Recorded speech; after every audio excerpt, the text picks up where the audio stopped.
ఆపదామపహర్తారం దాతారం సర్వసంపదాం లోకాభిరామం శ్రీరామం భూయో భూయో నమామ్యహం.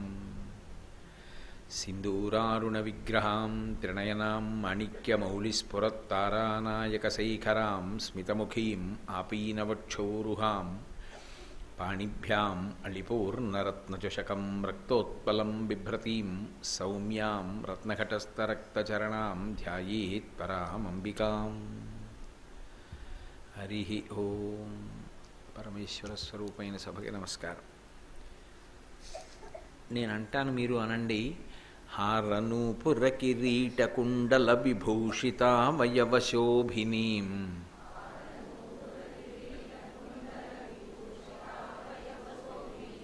కారణేశవరమౌళికోటి పరికల్ప్యమాన పదపీఠికాం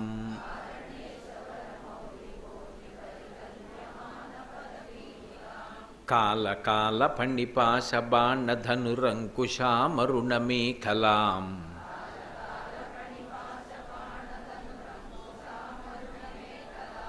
ఫాలభూతిలకలోచనాం మనసి భావయామి పరదేవతాం.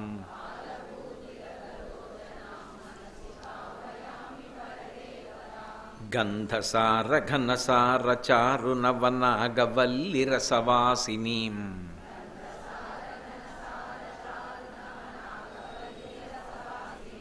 సాంధ్యరాగమధురాధరాభరణ సుందరానన శుచిస్మితాం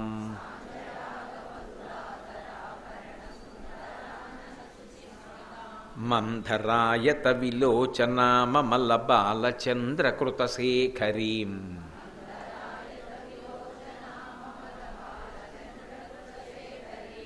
ఇందిరారమణ సోదరీం మనసి భావయామి పరదేవతాం.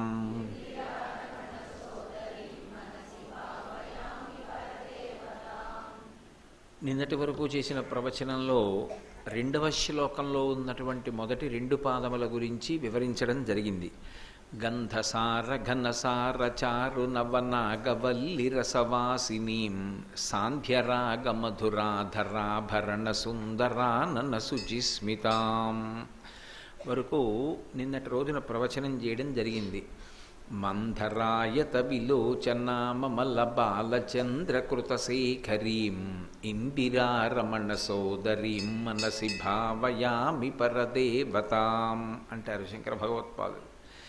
ఎటువంటి అమ్మవారిని మనసులో నేను భావన చేస్తున్నాను అంటే మంధరాయత విలోచనాం అంటే బాగా విచ్చుకుని పరమ ప్రేమతో చూస్తున్నటువంటి కన్నులు కలిగినటువంటి తల్లి.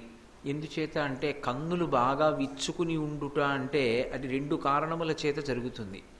చాలా ఉద్విగ్నతతోటి అవతల వారి మీద చాలా కోపంతో ఉన్నాననుకోండి, అప్పుడు కూడా కళ్ళు ప్రశాంతంగా అరమోట్పుగా ఏదో రెప్పలు కొద్ది భాగం కిందికి వంగి ఉండదు.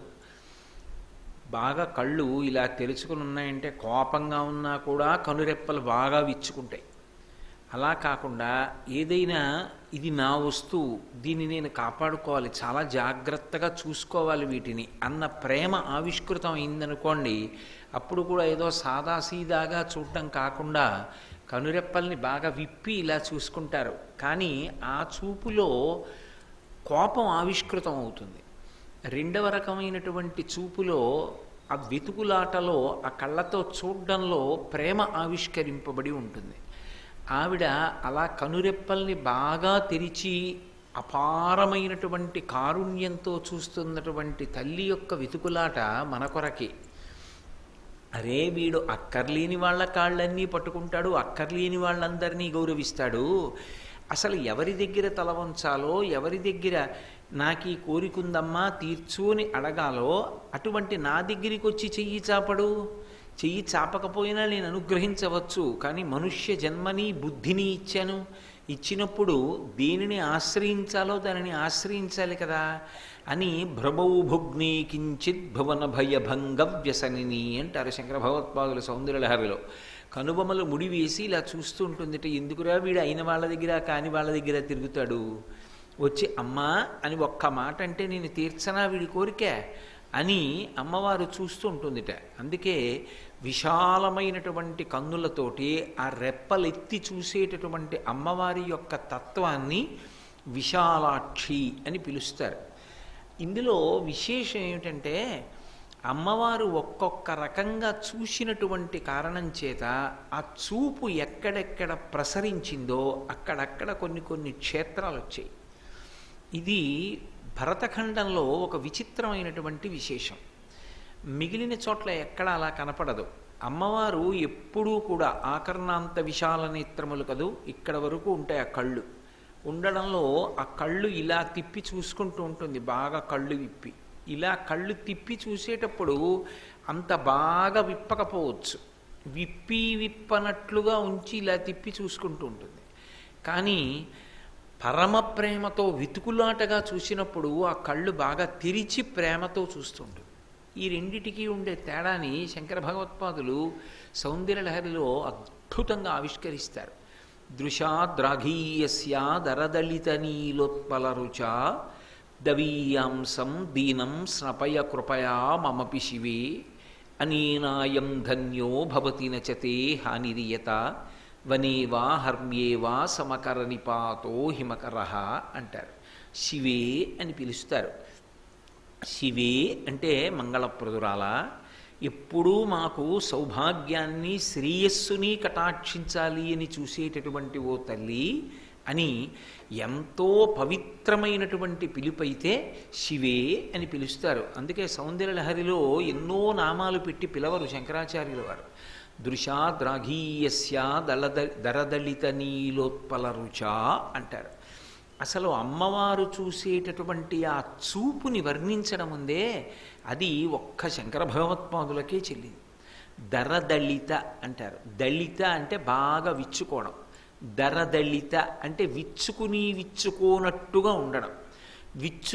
విచ్చుకోనట్టుగా ఉన్నదని ఎలా చెప్పగలరు అంటే లోపల ఉన్నది కనపడుతూ ఉంటుంది. మీకు ఒక విశేషాన్ని నేను మీకు అర్థమయ్యేటట్టుగా చెప్పాలి అంటే, మువ్వ ఉంటుంది. ఆ మువ్వకి మధ్యలో ఒక చిన్న అవకాశ భాగం ఉంటుంది, అంటే లోపలిది చూడ్డానికి. మువ్వ లోపల ఒక గింజ ఏదో ఉంటుంది. మీరు చూస్తే లోపల గింజ కదులుతూ కనపడుతుంది, కానీ బయటికి బాగా స్పష్టంగా కనపడేటట్టుగా మాత్రం ఉండదు. దరదళిత అంటే విచ్చుకోకుండా ఉన్న కన్నులు. అలా ఎప్పుడు ఉంటుంది అంటే ఆ బ్రహ్మకీట జనని అయినటువంటి తల్లి లోకములన్నిటికన్నా కూడా ఎక్కువ భాగం వరకు తన కళ్ళు తిప్పుతూ ఉంటుందిటే. అలా తిప్పుతూ చూసేటటువంటి ఆ సౌభాగ్యవంతమైనటువంటి చూపు ఉందే, దాన్ని దరదళిత అంటారు. బాగా కన్నులు విప్పి గుడ్డంతా కనపడేటట్టుగా తిప్పుతుంది. ఇప్పటికీ కామాక్షి పరదేవతా స్వరూపం కన్నులు అలా కదులుతూనే ఉంటాయి. అసలు ఏ హారతి ఇవ్వవలసిన అవసరం లేకుండా మీరు అమ్మవారి ఎదురుగుండా కూర్చుని చూస్తుంటే ఎన్ని చమత్కారాలు కనపడతాయో. ఆ తల్లి అనుగ్రహం ఎవరి యందు కలుగుతుందో వారికి అమ్మవారి కనుగుడ్ల యొక్క కదలిక పరమ స్పష్టంగా కనపడుతుంది. అందులో కామాక్షి అమ్మవారిని చందన చర్చిత చేసిన, అంటే చందనాలంకృతం చేసిన, లేదా ముఖం నిండా పసుపు అలదిన ఆమె యొక్క కళ్ళు పరమస్పష్టంగా కనపడుతుంటాయి. మొన్న మీతో మనవి చేశాను కదూ, ఆమె కూర్చోడానికి ఆధారపీఠం ఉండదు. పైకి పీఠం ఉన్నట్లు కనపడుతుంది, కానీ నిజానికి పీఠానికి మూర్తి తగిలి ఉండదు. ఆవిడ ఏ ఆధారం లేకుండా వ్రేలాడుతున్నట్లుగా ఉంటుంది. కొద్ది కదిపినంత మాత్రం చేత కుంభవృష్టి కింద వర్షం పడిపోయింది. అటువంటి తల్లి కన్నులు ఎంత విచిత్రంగా కదులుతాయంటే, ఒక్కొక్కసారి మీరు అమ్మవారి ఎదురుగుండా కూర్చుని పరిశీలనాత్మకంగా చూస్తే 2 గుడ్లు ఇటు పెట్టి చూస్తుంది. ఒక్కొక్కసారి క్షణంలో మార్చి 2 గుడ్లు ఇటు తిప్పి చూస్తుంది. ఇంకా ఆశ్చర్యం ఏంటంటే, ఒక్కొక్కసారి ఈ గుడ్డు ఇటు ఉంటుంది, ఈ గుడ్డు ఇటు ఉంటుంది.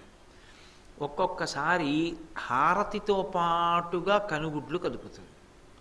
మొన్న నేను 4-5 రోజుల క్రితం కాంచీపురంలో కామాక్షి దర్శనానికి వెళ్ళాను. వెళ్ళినప్పుడు మా అదృష్టవశాత్తు ముందు రోజు చందనం చేత అలంకారం చేసి ఉంచారు అమ్మవారిని. అప్పుడు ఆవిడ కళ్ళు సుస్పష్టంగా కనపడతాయి. బహుశः ఈ విశ్వమంతటిలో కూడా అలా కనుగుడ్లు కనపడేటటువంటి మూర్తి కామాక్షి తప్ప వేరొకటి ఉంది అని నేను అనుకోవట్లేదు, నాకు తెలిసినంత వరకు. ఆవిడికి హారతి ఇస్తుంటే ఇలాగా చాలా మెల్లగా ఇస్తారు. ఆ మెల్లగా హారతి ఇస్తుంటే హారతి ఇవ్వకముందు మీరు చూస్తే ఇలా చూస్తూ ఉంది. నేను మీకు పరమసత్యం చెప్తున్నా, నేను అబద్ధం ఆడాను అనుకుంటే గోపాలకృష్ణ గారిని అడగండి, నాతో ఉన్నారు ఆయన. అసలు ఆయనకి కొంతసేపు స్పృహ లేదు ఆ హారతి ఇచ్చిన తర్వాత. అయ్యో అయ్యో అయ్యో అయ్యో ఉంటూ ఉండిపోయారు ఆయన. ఆ తల్లి ఇలా ఉంది, 2 గుడ్లు ఇటు చూస్తూ ఉంది. హారతి ఇవ్వడానికి అర్చక స్వామి వెళ్ళి ఇలా చూపించారు. జ్వాల ఎటు తిరుగుతోందో అటే కళ్ళ గుడ్లు ఇలా తిప్పింది, స్పష్టంగా తిప్పుతుంది. ఆమె ఆ కన్నులు తిప్పేటప్పుడు బాగా చక్కగా కనురెప్పలు 2 తెరిచి తిప్పుతుంది. దరదళిత నీలోత్పల రుచాగా తిప్పదు. అంటే ఇలా మూసి ఉన్నట్లుగా రామకృష్ణ పరమహంస కళ్ళుంటాయే అలా విచ్చుకోనట్లుగా ఉండి చూసేటటువంటి చూపు అన్ని ప్రాణుల యొక్క తల్లిగా ఆమె బిడ్డల్ని తల్లి నిద్దట్లో కూడా తడిమి చూసుకున్నట్లుగా చూసుకుంటూ ఉంటుంది. అందుకే ఎప్పుడు కనుగుడ్లు ఇలా తిరుగుతుంటాయి. అలా తిరుగుతూ ఉండేటటువంటి స్వభావంతో ఉండేది దరదళిత నీలోత్పల రుచా అంటారు. విశాలంగా కన్నులు తెరిచి పరమ ప్రేమతో స్పష్టంగా ఆమె ఎవరి వంకైనా చూస్తే విశాలాక్షీతత్వము అని పిలుస్తారు. ఈ కారణం చేతనే శంకర భగవత్పాదులు ఈ శ్లోకంలో ప్రతిపాదన చేస్తున్నటువంటి అమ్మవారి యొక్క దృష్టి మందరాయత విలోచన మమల బాలచంద్రకృత శేఖరీం ఇందిరారమణ సోదరీం మనసి భావయామి పరదేవతాం అన్నప్పుడు మనసులో ఎటువంటి తల్లిని భావన చేస్తున్నారంటే ఇలా తిప్పుతున్న కనుచూపు కాదు, బాగా కన్నులు విప్పి మన వైపే ఎంతో ప్రేమతో చూస్తున్నటువంటి చూపు. ఆయనే సౌందర్యలహరిలో చెప్పుకున్నారు, మయి జనని దృష్టి సకరుణ అని చెప్పారు. నన్ను ఎంతో కారుణ్యంతో దయతో నా అమ్మ చూస్తుంది అని చెప్పుకున్నారు. అలా పరమ ప్రేమతో అమ్మవారు నిన్ను చూస్తున్నట్లుగా ధ్యానం చెయ్యి అని. విశేషం ఏమిటి అంటే ఇలా అమ్మవారు దృష్టి కదుపుతున్నప్పుడు, దృష్టి నిలబెట్టినప్పుడు ఆమె యొక్క దృష్టి కొన్ని ప్రాంతముల మీద ప్రత్యేకంగా పడింది భారతదేశంలో.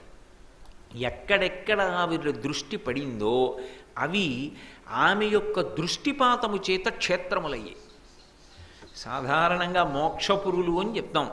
అయోధ్య, మధుర, మాయా, కాశీ, కాంచి, అవంతిక, పురీద్వారవతి చైవ సప్తైతే మోక్షదాయక అని. కానీ ఇవి అలా కాదు. ఇవి అమ్మవారు కళ్ళు తిప్పుతున్నప్పుడు ఒక్కొక్క చోట ఆమె కను దృష్టిని ఆపి ఆ ప్రాంతం వంక చూసింది ప్రేమతో.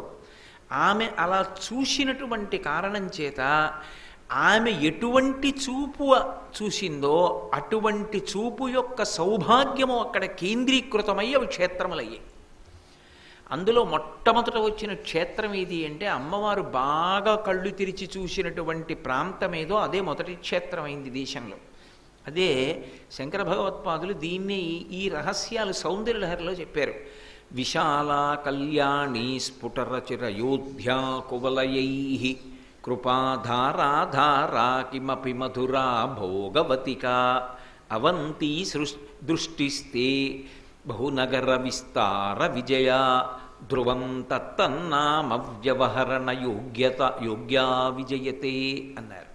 ధ్రువం తత్తన్నామ అవి తత్ ఆయా పేర్లతో ఎందుకు పిలవబడ్డాయి అంటే అమ్మవారు ఎటువంటి భావనతో ఆ భూభాగములను చూసిందో అవి అటువంటి విభూతి కలిగినటువంటి క్షేత్రములుగా మారిపోయాయి. అందులో మొట్టమొదటి క్షేత్రం ఏది అంటే విశాల అంటే బదరీనాథ్. అందుకే దానికి ఒకప్పుడు ప్రాచీన కాలంలో శంకర భగవత్పాదుల యొక్క అవతారం ఈ భూమండలం మీద తిరిగినటువంటి రోజులలో దానికి విశాల క్షేత్రం అని పేరు. అందుకే ఇప్పటికీ జై విశాల బదరి అంటుంటారు. విశాల క్షేత్రము అని పేరు దానికి. అందుకని ఆమె బాగా కన్నులు విప్పి ఎక్కడ చూసిందో అది విశాల క్షేత్రమైంది, బదరీనాథ్ అయింది. అక్కడికి వచ్చి నారాయణమూర్తి నిలబడ్డారు. బహుశः దీనితో మొదలుపెట్టిన కారణమే తరువాతి పాదం ఇందిరారమణ సోదరీం మనసి భావయామి పరదేవతాం అని విష్ణు స్పర్శలోకి వెళ్ళింది పాదం. అక్కడికి వెళ్ళి నారాయణుడు నిలబడ్డాడు. నారాయణుడు ఒకడు, నారాయణి ఒకరు కారు, నారాయణుని చెల్లెలు నారాయణి అన్నా చెల్లెళ్ళు. అందుకే కిందకి వెళ్ళేటప్పటికి ఇందిరారమణ సోదరి, లక్ష్మీదేవి యొక్క భర్త యొక్క చెల్లెలు అన్నారు శంకరాచార్యులు వారు. కాబట్టి అక్కడ నారాయణ క్షేత్రము బదరీ క్షేత్రమైంది.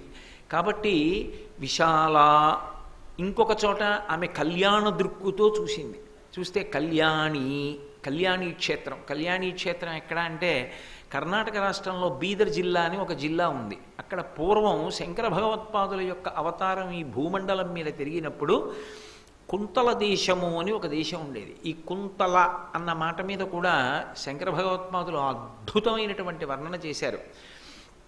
కాబట్టి ఆ కుంతల దేశంలో రాజధానిగా ఉండేది. దానికి కళ్యాణీ నగరము అని పేరు. కళ్యాణీ నగరం ఎంత శోభస్కరమైనటువంటి క్షేత్రంగానో చెప్తారు. అక్కడ అమ్మవారు కళ్యాణ దృక్కులతో చూసింది అని. అదే తరువాతి కాలంలో అనేక మంది రాజుల యొక్క వంశాలు పరిపాలన చేశాయి ఆ పట్టణాన్ని. కాబట్టి విశాల కళ్యాణి అయోధ్యానగరం. అయోధ్యానగరం ఇక్ష్వాకు వంశీయులు కట్టారు. అది దుర్భేద్యమైనటువంటి కోటలతో ఉంటుంది. అది సప్తమోక్షపురులలో కూడా ఒకటిగా మారిపోయింది. అందుకే అయోధ్య, మధుర, మాయా, కాశీ, కాంచి, అవంతిక, పురీ, ద్వారవతీ చైవ సప్తైతే మోక్షదాయక. అయోధ్యానగరం సరయూ నది ఒడ్డున. అయోధ్యకి అంతటి ప్రశస్తి కలగడానికి కారణం అమ్మవారి యొక్క దృష్టిపాతం అక్కడ పడ్డం. అమ్మవారు అటువంటి చూపు చూసింది కనుకనే అది దుర్భేద్యమైనటువంటి నగరమైంది. కాబట్టి అయోధ్య విశాల కళ్యాణి స్ఫుటరుచిరయోధ్య కువలయై కృపాధారాధార. కవిత్వంలో చమత్కారం. శబ్దాల్ని అలా పెడతారు శంకరాచార్యులు వారు. మహాకవులు శబ్దముల మీద మోజు ఉండదు, కానీ శంకరులకి అలవోకగా పడతాయి. కృపాధారాధార అంటారు. ఆమ్రీడితం ధారాధార అన్నది రెండు మాటలు పడ్డంలో ఆ పాదానికి అందం వస్తుంది. కానీ అది విడదీసి చూస్తే కృపాధారాధార, కృపాధారకు ఆధార. ఈ క్షేత్రమేమి అంటే నీ యొక్క కృపాధారకు ఆధారమై ఉన్నది, లేదా ఈ ధారానగరమునకు నీ యొక్క కృప ఆధారమై ఉన్నది. కాబట్టి కృపాధారాధార కిమపి మధురై పాండ్యరాజులు పరిపాలించారు. అక్కడే తల్లి మీనాక్షిగా వచ్చింది. మీనాక్షి అవతారాన్ని ఆవిడ స్వీకరిస్తే పాండ్యరాజు గారికి మలయధ్వజనుడికి కుమార్తెగా వచ్చింది. అమ్మా, నీకు భర్త ఎక్కడున్నాడో నేను ఎలా కనిపెట్టగలను? పరమశివుడు నీకు భర్త, ఎంతమందికైనా కూతురుగా వస్తావు. శివుడు ఎక్కడున్నాడో నేను ఎలా చెప్పగలనమ్మా అని అడిగాడు. అడిగితే అశరీరవాణి పలికింది. ఈమెకి కేవలముగా ఒక్క స్తనముతోనే ఉంటుంది, కానీ ఈమె ఏ పురుషుణ్ణి చూసినప్పుడు రెండు స్తనములు ఏర్పడతాయో ఆ పురుషుడు ఈమె భర్త అని. ఆమె పరమశివుడి ఎదురుగా నిలబడినప్పుడు ఆమెకి రెండవ స్తనం అంకురించింది. అందుకని పరమశివుడికి ఇచ్చి వివాహం చేశారు. సుందరేశ్వర మీనాక్షి కళ్యాణం, మీనాక్షి సుందరేశ్వర కళ్యాణం. అటువంటి మధురై క్షేత్రంలో ఆమె వెలిసింది. అందుకే ఆమెకి అక్కడ వేదనాదం ప్రీతి. ఇప్పటికీ ఏమని చెప్తారంటే, లోకులందరూ సాధారణంగా ఏవో ధ్వనులకు నిద్రలేస్తారు, ఒక్క మధురై నగరవాసులట వేదనాదానికి నిద్రలేస్తారట. అంత ప్రఖ్యాతి. మనకి పశ్చిమ గోదావరి జిల్లాలో ఇరగవరం వేద విద్వాంసులకు ఎలా ప్రఖ్యాతో ఏ మామూలు మాటలు కావవి. నేనేదో సాధారణంగా పోల్చాను అనుకోకండి. ఇరగవరంలో మేము ఒకసారి వెళ్ళినప్పుడు అక్కడ ఎంత ప్రఖ్యాతి అంటే 90 సంవత్సరముల వృద్ధుడైనటువంటి ఒక వేద పండితుడు. ఆయన పరమసామాన్యంగా ఉన్నటువంటి ఒక పెంకుటిల్లు. అది వాన పడితే లోపలికి ధార కారిపోతుందని ఈ సినిమా వాల్ పోస్టర్లు పెద్ద వంటిస్తే సినిమా అయిపోయిన తర్వాత తీసేసినవి తిరగేసి అడ్డుకట్టారు వాన లోపల పడకుండా. ఆయన మంచం మీద పడుకుని ఉన్నారు. విచిత్రం ఏమిటంటే, నేను ఇరగవరం వెళ్ళానని ఆయన ఒక్కసారి నన్ను చూడాలనుంది అంటే, అయ్యో అంత పెద్దవారు అడిగితే వెళ్ళిపోకూడదని నాకు వేరే కార్యక్రమం తొందరగా వెళ్ళవలసి ఉందన్నా నేను వారి ఇంటికి వెళ్ళాను. చిత్రం ఏమిటంటే, ఆ వయస్సులో ఆయన పడుకుని నిద్రపోతూ వేదం చెప్పకూడదని పిల్లలు వేదపాఠం చెప్తుంటే ఆయన ఆ వయస్సులో లేచి కూర్చుని వేదం చెప్తారు స్వరంతో. నేను వెడితే ఆయన అద్భుతమైనటువంటి మంత్రాలతో మహానుభావుడు ఆశీర్వచనం చేశారు. ఈ మధ్యనే శరీరం విడిచిపెట్టేశారట. నేను మనం తణుకు వేద పరిషత్తుకు వెళ్ళినప్పుడు ఆయన గురించి విచారణ చేస్తే చెప్పారు. కాబట్టి వేదము యొక్క నాదముతో ప్రజలు నిద్రలీచేటటువంటి నగరముగా వర్ణింపబడినటువంటిది మధురై. అటువంటి మధురై నగరానికి ఆ శక్తి రావడానికి కారణం అమ్మవారి యొక్క దృష్టిపాతం పడింది అక్కడ. కాబట్టి విశాల కళ్యాణి స్ఫుటరుచిరయోధ్యా కువలయై కృపాధారాధారా కిమపి మధురా భోగవతికా. భోగవతికా నగరం ఎక్కడుంది అంటే ఇప్పుడు గుజరాత్ రాష్ట్రంలో కాంబే అని పిలుస్తారు. ఆ కాంబే అని పిలువబడేటటువంటి ప్రాంతం ఎక్కడుందో అదే భోగవతిక.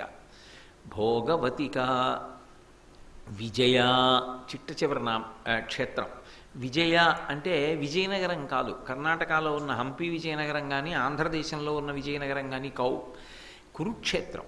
కురుక్షేత్రానికి విజయ అని పేరు. ఎందుకనంటే అక్కడ కృష్ణ భగవానుడు సారథిగా నిలబడి విజయాన్ని అర్జునుడికి కట్టపెట్టాడు. అర్జునుడికి విజయుడు అని ఒక పేరు. అర్జున పల్గుణ పార్థ కిరీటి శ్వేతవాహనం భీభత్సో విజయ శ్రీకృష్ణ, అలా ఆయనకున్నటువంటి దశనామములలో విజయుడు అనో పేరుంది. అలాగే కృష్ణ భగవానుడు సారథ్యం చేసి ఎత్ర యోగేశ్వర కృష్ణో ఎత్ర పార్థో ధనుర్ధర తత్ర శ్రీర్విజయోభూతి ధ్రువానీతిర్మతిర్మమ. ఎక్కడ విజయాన్ని కట్టపెట్టి సారథ్యం చేశాడో ఆ ప్రాంతమునకు కురుక్షేత్రము విజయానగరము అని పేరు దానికి. వీటికి ఈ శక్తి ఎందుకు వచ్చింది, ఈ నగరములకు ఇవే పేర్లు ఎందుకు వచ్చాయి అంటే అమ్మవారి యొక్క దృష్టిపాతం జరిగింది అక్కడ. ఆవిడ అనేక రకాలుగా చూసింది. అనేక రకాలుగా అంటే ఆ చూపు ఎందు ఒక్కొక్కసారి ఆమె ఈ భూమండలం మీద ఒక ప్రదేశాన్ని చూస్తే ఆ చూపులో ఒక్కొక్క భావాన్ని ఆవిష్కరించింది. మీకు నేను ఒక ఉదాహరణ చూపించాలి అంటే 8 నగరాలు చెప్పాను కదా. విశాల కళ్యాణి స్ఫుటరుచిరయోధ్యా కువలయై కృపాధారాధారా కిమపి మధురా భోగవతిగా అవంతి సృష్టిస్తే బహునగర విస్తార విజయ ధ్రువం తత్తన్నామ వ్యవహరణ యోగ్యా విజయతే. అవంతి అంటే ఉజ్జయిన్. ఉజ్జయిన్కే అవంతి అని పేరు పూర్వకాలంలో. ఇందులో మొట్టమొదటిది విశాల. అందుకే సౌందర్యలహరిలో శంకర భగవత్పాదులు ఏ క్రమంలో మొట్టమొదట మాట్లాడారో అదే క్రమంలో ఇక్కడ కూడా మొట్టమొదట ప్రారంభం చేశారు. అందుకే మందరాయత విలోచన మమల బాలచంద్రకృతశేఖరీం అని. విశాల బాగా కన్ను తెరిచి ప్రేమతో చూసినటువంటి ప్రదేశము ఏది ఉన్నదో దానికి విశాల. అందుకే ఆ ప్రదేశము తపస్సునకు అమ్మవారి యొక్క అనుగ్రహానికి నోచుకునేటట్టుగా ఉపాసనకు యోగ్యమైనటువంటి ప్రదేశంగా వర్ణింపబడింది. విశాలమైనటువంటి నేత్రంతో అమ్మవారు చూసింది. 2 దానికి ఒక తాత్వికమైనటువంటి సమన్వయం ఉంది.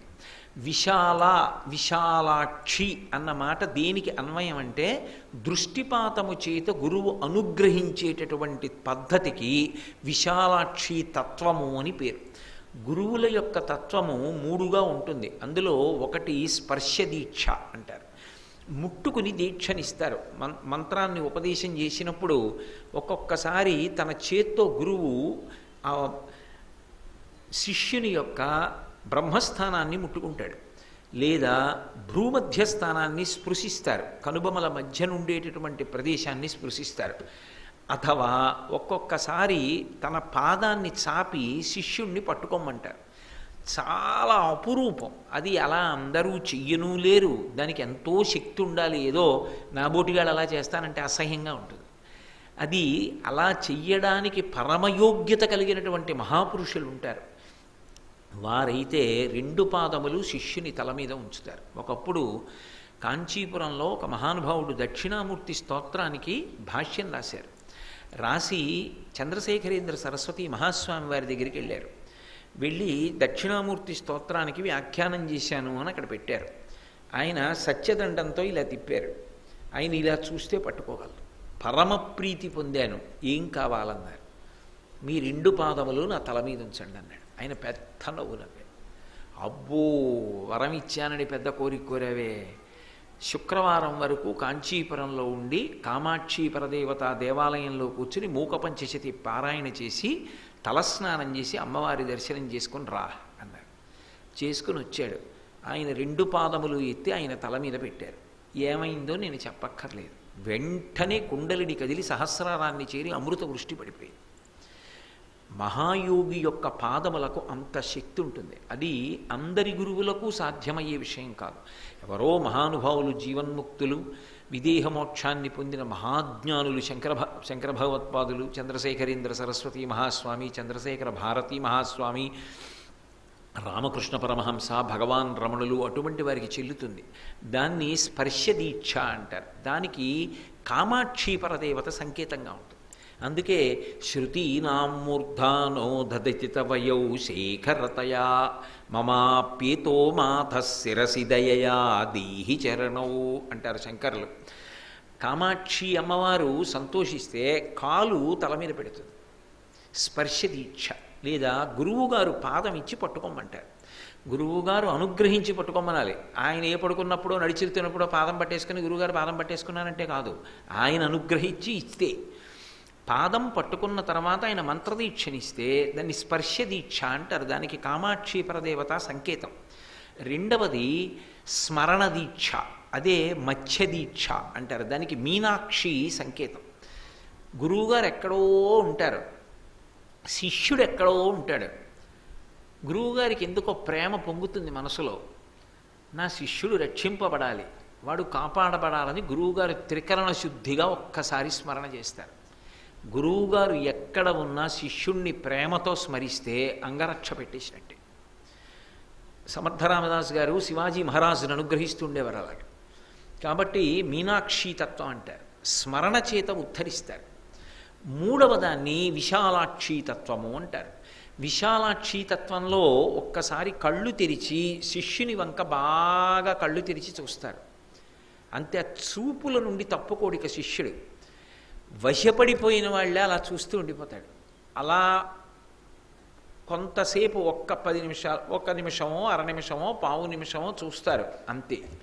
కోట్ల జన్మలుగా శిష్యుణ్ణి పట్టి పీడిస్తున్నటువంటి వాసనాబలం క్షయమైపోయి పాపరాశి దగ్ధమైపోయి జ్ఞానం కలుగుతుంది. మనకి రాదని, మనకి చేత కాదని ఇతరులకు రాదనకూడదు.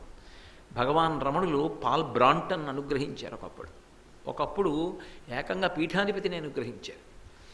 చూపు చేత అనుగ్రహిస్తే విశాలాక్షి అంటారు. దాన్ని గురుతత్వంలో విశాలాక్షి తత్వము అంటారు. అందుకే స్పర్శ దీక్ష, స్మరణ దీక్ష, ఎదురుగుండా నయన దీక్ష, కంటితో చూసి అనుగ్రహించడం. ఇందులో నయన దీక్ష, అమ్మవారి యొక్క దృష్టి ఎక్కడ పడిందో ఆ ప్రాంతమునకు దర్శనం, ఆ ప్రాంతమునకు వెళ్ళి నిలబడడం, అక్కడ భగవానుని స్మరణము అపారమైన శక్తినిస్తుంది. అందుకే బదరీనాథ్ అంత కష్టపడి పెడతారు. అందుకని విశాల, ఆ క్షేత్రం అంత గొప్పదైంది. ఆ తల్లి చూసినందుకు ఒక క్షేత్రం అంత గొప్పదైతే మనసి భావయామి పరదేవతాం, ఆ తల్లి అలా చూస్తున్నట్లుగా మనం ఆ తల్లిని చూస్తూ నమస్కారం చేస్తున్నట్లు మనసులో భావన చేస్తే ఆమె దానికి తృప్తి చెంది అనుగ్రహిస్తుంది. అందుకే భావనామాత్ర సంతుష్టాయై నమో నమః లలితాష్టోత్తరం భావనకు అనుగ్రహిస్తుంది. అసలు అమ్మవారి యొక్క పూజల్లో కల్లా పరమశ్రేష్టమేది అంటే భావనయే. భావన కోసం పూజ. కాబట్టి అది మనకు అందించడానికి జగద్గురువుల యొక్క ప్రయత్నం. అందుకని మందరాయత విలోచన మమల బాలచంద్రకృత శేఖరీం. మీకు ఉత్సుకత ఉంటుంది అని నేను మిగిలినవి పూర్తి చేయడం. అందుకని విశాల బదరీ క్షేత్రం వచ్చింది. దృష్టి యొక్క లక్షణాన్ని బట్టి కళ్యాణి, ఒక క్షేత్రం కళ్యాణి క్షేత్రం అయింది. ఎలా అంటే ఆమె కళ్యాణ దృక్కులతో చూసింది. కర్ణాటక బీదర్లో ఉందని చెప్పానే కళ్యాణ నగరం. కళ్యాణ దృక్కులతో అంటే శ్రేయస్సును గురించినటువంటి సంకల్పములు కలుగుతాయి. ప్రేయస్ అంటే ఇంద్రియాలు మనసు తృప్తి పడాలని ఏవో అర్థం లేని ఆలోచనలన్నీ చేస్తూ ఉండడం, తృప్తి అంతే కాదు. ఏ పనులు చేయడం వల్ల అభ్యున్నతి మార్గంలోకి నడుస్తాడో అటువంటి పనులు చేసేటటువంటి ఆలోచనలు ఎక్కడ కలుగుతాయో అటువంటి దృష్టి అమ్మవారి కందుల నుంచి ఎక్కడ స్రవించిందో, ఎక్కడ అలా తల్లి చూసిందో ఆ నగరాన్ని కళ్యాణీ నగరం అని పిలుస్తారు. ఆ నగరానికి వెళ్ళి నిలబడడం శ్రేయస్సు వైపుకి తిప్పుతుంది మనిషి జీవితాన్ని. అందుకని విశాల కళ్యాణి స్ఫుటరుచిరయోధ్య. అయోధ్య అంటే శత్రుదుర్భేద్యమైన కోట. ఎంత గొప్ప శత్రువు కానివ్వండి ఆ కోటలోకి ప్రవేశించలేడు, ఆ కోట బదలగొట్టడం కుదరదు. అటువంటి కోట భారతదేశం మొత్తం మీద ఎక్కడ కట్టారంటే ఒక్క అయోధ్యలో ఇక్ష్వాకు వంశీయులు నిర్మాణం చేశారు. రామచంద్రమూర్తి యొక్క రాజధాని అయోధ్య. అయోధ్యకి అధిష్టాన దేవత ఉండేది. ఒకప్పుడు లవకుమారుడు అయోధ్యానగరాన్ని విడిచిపెట్టి వెళ్ళిపోయి దూరంగా ఉంటే అయోధ్యానగర అధిష్టాన దేవత ఆయనకి స్వప్నంలో దర్శనమిచ్చింది. నువ్వు అలా వెళ్ళిపోతే ఎలా, వెనక్కి రా అంది. అందుకే ఒక ఊరు విడిచిపెట్టి వెళ్ళిపోయే ముందు ఆ ఊరు అధిష్టాన దేవతకి నమస్కారం చేసి వదిలిపెట్టాలి. అమ్మ అనుగ్రహించి ఊళ్ళోకి రానిచ్చావు, నమస్కారం, నీకు కృతజ్ఞత. మళ్ళీ ఏ ఊళ్ళో నివాసం చేస్తున్నావో ఆవిడ్ని తలుచుకొని నమస్కారం చేయాలి. అమ్మ వస్తున్నాను, క్షేమంగా నన్ను చేర్చు అని చెప్పాలి. ప్రతి ఊరికి అధిష్టాన దేవత ఉంటుంది. కాబట్టి అయోధ్య అంత శక్తి, శత్రుదుర్భేద్యమైనటువంటి స్థితి ఆ నగరానికి ఎందుకు కలిగిందంటే అమ్మవారు ఒకప్పుడు అలా చూసింది అక్కడ. ఎందుకని? కువలయైహి. కువలయైహి అంటే నల్ల కలువ. ఈ నల్ల కలువలకి ఒక ఆలోచన వచ్చింది. నల్ల కలువ లేదా నల్లటి పద్మం, మీకు బాగా అర్థం అవ్వాలి అంటే పద్మం అనుకోండి పోని. దానికి ఒకప్పుడు ఒక ఆలోచన వచ్చింది. సాధారణంగా అమ్మవారి కన్నులను ఎప్పుడు పోల్చినా నాతో కదా పోలుస్తారు, కాబట్టి అమ్మవారి కన్నులు ఎలా ఉంటాయో అలా నేను కూడా ఉంటాను అని దానికి అహంకారం వచ్చింది. వచ్చి అమ్మవారి కళ్ళవంక చూసి అమ్మ నాతోనే నిన్ను పోలుస్తారు, నీ కళ్ళని పోలుస్తారని చెప్పాలని అమ్మవారి దగ్గరికి వెళ్ళింది. అమ్మవారి కన్ను ఎరుపెక్కదు. ఆవిడ కన్ను ఎరుపెక్కితే తట్టుకోగలిగిన వాడెవరు? ఎవరు తట్టుకోలేరు. అందుకని ఎరుపెక్కదు. కానీట శంకర భగవత్పాదులు ఒక విచిత్రం చేశారు ఒకప్పుడు సౌందర్యలహరిలో. తవాపర్ణే కర్ణే తవ పైన పైశూన్యచికితా నిలీయంతే తో ఏ నిమిషమతి మేషాశఫరికా ఇయంచ శ్రీర్బద్ధశ్చదపుట కవాటంకువలయం జహాతి ప్రత్యూషే నిశిచ విఘటయ్య ప్రవిశతి అన్నారు. అందులో ఈ నల్ల కలువ వెళ్ళినప్పుడు ఆయన చూసి, ఆ అమ్మవారు చూసిందిట. అంతకుముందు ఎర్ర కలువలు లేవు లోకంలో. ఏమిటి నీకు నా కంటికి సామ్యమా? రాత్రి అయితే వడిలిపోతావా, పగలు విచ్చుకుంటావా? రాత్రింబవాళ్ళు భక్తులను అనుగ్రహించే కళ్ళు నావే, నీకు నాకు పోలిక అని ఇలా చూసిందిట. చూసేటప్పటికి ఆ రోషం వెళ్ళి అందులో పడిందిట, నలుపు పోయి ఎరుపు వచ్చింది. అంతేకాదు, అందుకే అమ్మ రాత్రి అయితే ముడుచుకుపోతుంటాయన్నారు శంకరాచార్యుల వారు. ఎందుకని అంటే పెద్ద గొప్పగా ఇంట్లో చెప్పుకుని బయలుదేరాయి అమ్మవారి దగ్గరికి. మేము అమ్మవారి యొక్క కళ్ళు మమ్మల్ని ఒక్కలా పోలుస్తారని చెప్పుకుని వెళ్ళాయి. తిరిగి ఇంటికి వెళ్ళాయి అనుకోండి, ఏమైందని అడుగుతారు. ఏమైందని అడగడానికి అమ్మవారి కళ్ళకి వీటికి పోలిక ఏమని చెప్పుకుంటాయి? అందుకని చెప్పి అప్పటి నుంచి పగటిపూట విచ్చుకుంటాయి, రాత్రి అయితే ముడుచుకుపోతాయి. ముడుచుకుపోవడం అంటే రాత్రి అయితే విచ్చుకుంటాయి కలువలు, పగలైతే ముడుచుకుంటాయి. రాత్రి విచ్చుకుంటాయంటే రాత్రిళ్ళు తలుపు తీసుకుని వెళ్ళి ఇళ్లల్లో ఉంటాయి. తెల్లవారిందనుకోండి జనులందరూ నిద్రలేస్తారు. నిద్రలేచి వీళ్ళ తలుపు కూడా తెరిచిందనుకోండి, అసలు ఏమిటి ఈ మధ్య కనపట్టలేదు, మీరు మధ్య అమ్మవారి దగ్గరికి వెళ్ళారు కదా, అమ్మవారి దగ్గరికి వెళ్ళి చూసి వస్తానన్నారు కదా, మీకును అమ్మవారి కళ్ళకి పోలికన్నారు కదా, ఎలా ఉంది అమ్మవారి కళ్ళు మీలాగే ఉన్నాయా అని అడుగుతారు కలవపూల్ని. అడుగుతారేమో మనం సిగ్గుపడిపోవాలి, ఏమని చెప్పుకుంటామని చెప్పి పగటిపూట ముడుచుకుపోయి రాత్రి అయ్యేటప్పటికి విచ్చుకుంటున్నాయి. అసలు నిజం ఏమిటంటే కలువ పువ్వు పగటిపూట ముడుచుకుంటుంది, రాత్రి చంద్రకిరణానికి విచ్చుకుంటుంది. పద్మం అయితే పగటిపూట సూర్యకిరణానికి విచ్చుకుంటుంది, రాత్రి ముడుచుకుంటుంది. కానీ శంకరాచార్యుల వారు ఆ సహజ లక్షణాన్ని ఇంత గొప్పగా అన్వయం చేశారు. పోను అక్కడతో ఊరుకోలేదైన. తవాపర్ణే కర్ణే జపనయనపై శూన్యచకితా నిలీయంతే తో ఏ నియతమ నిమేషాశఫరికా అన్నారు. చేపలు అమ్మవారి కళ్ళ దగ్గరికి వచ్చి ఆవిడ కనురెప్ప వేయదు కదా, మరి కనురెప్ప వేస్తే లోకాలన్నీ లయమైపోతాయి. ఉన్మేష నిమిషోత్పన్న విపన్న భువనావళి. కనురెప్ప వేయకుండా ఉండేటటువంటి శక్తి అమ్మవారి యొక్క కన్నులని ఎలాగో చేపలతో పోల్చి మీనాక్షి అంటారు కాబట్టి స్వతంత్రంగా మనం కళ్ళ దగ్గరికి వెళ్ళి చూద్దామని వచ్చేయటం. వచ్చినవి ఏం చేశాయి? అమ్మవారు కనురెప్ప వెయ్యకుండా ఉండగలిగిన శక్తిని చేపలు కూడా దొంగతనం చేసి. ఇప్పుడు దొంగతనం జరిగితే ఇంటి వాళ్ళు పక్కింటి వాళ్ళ కదూ చెప్తారు.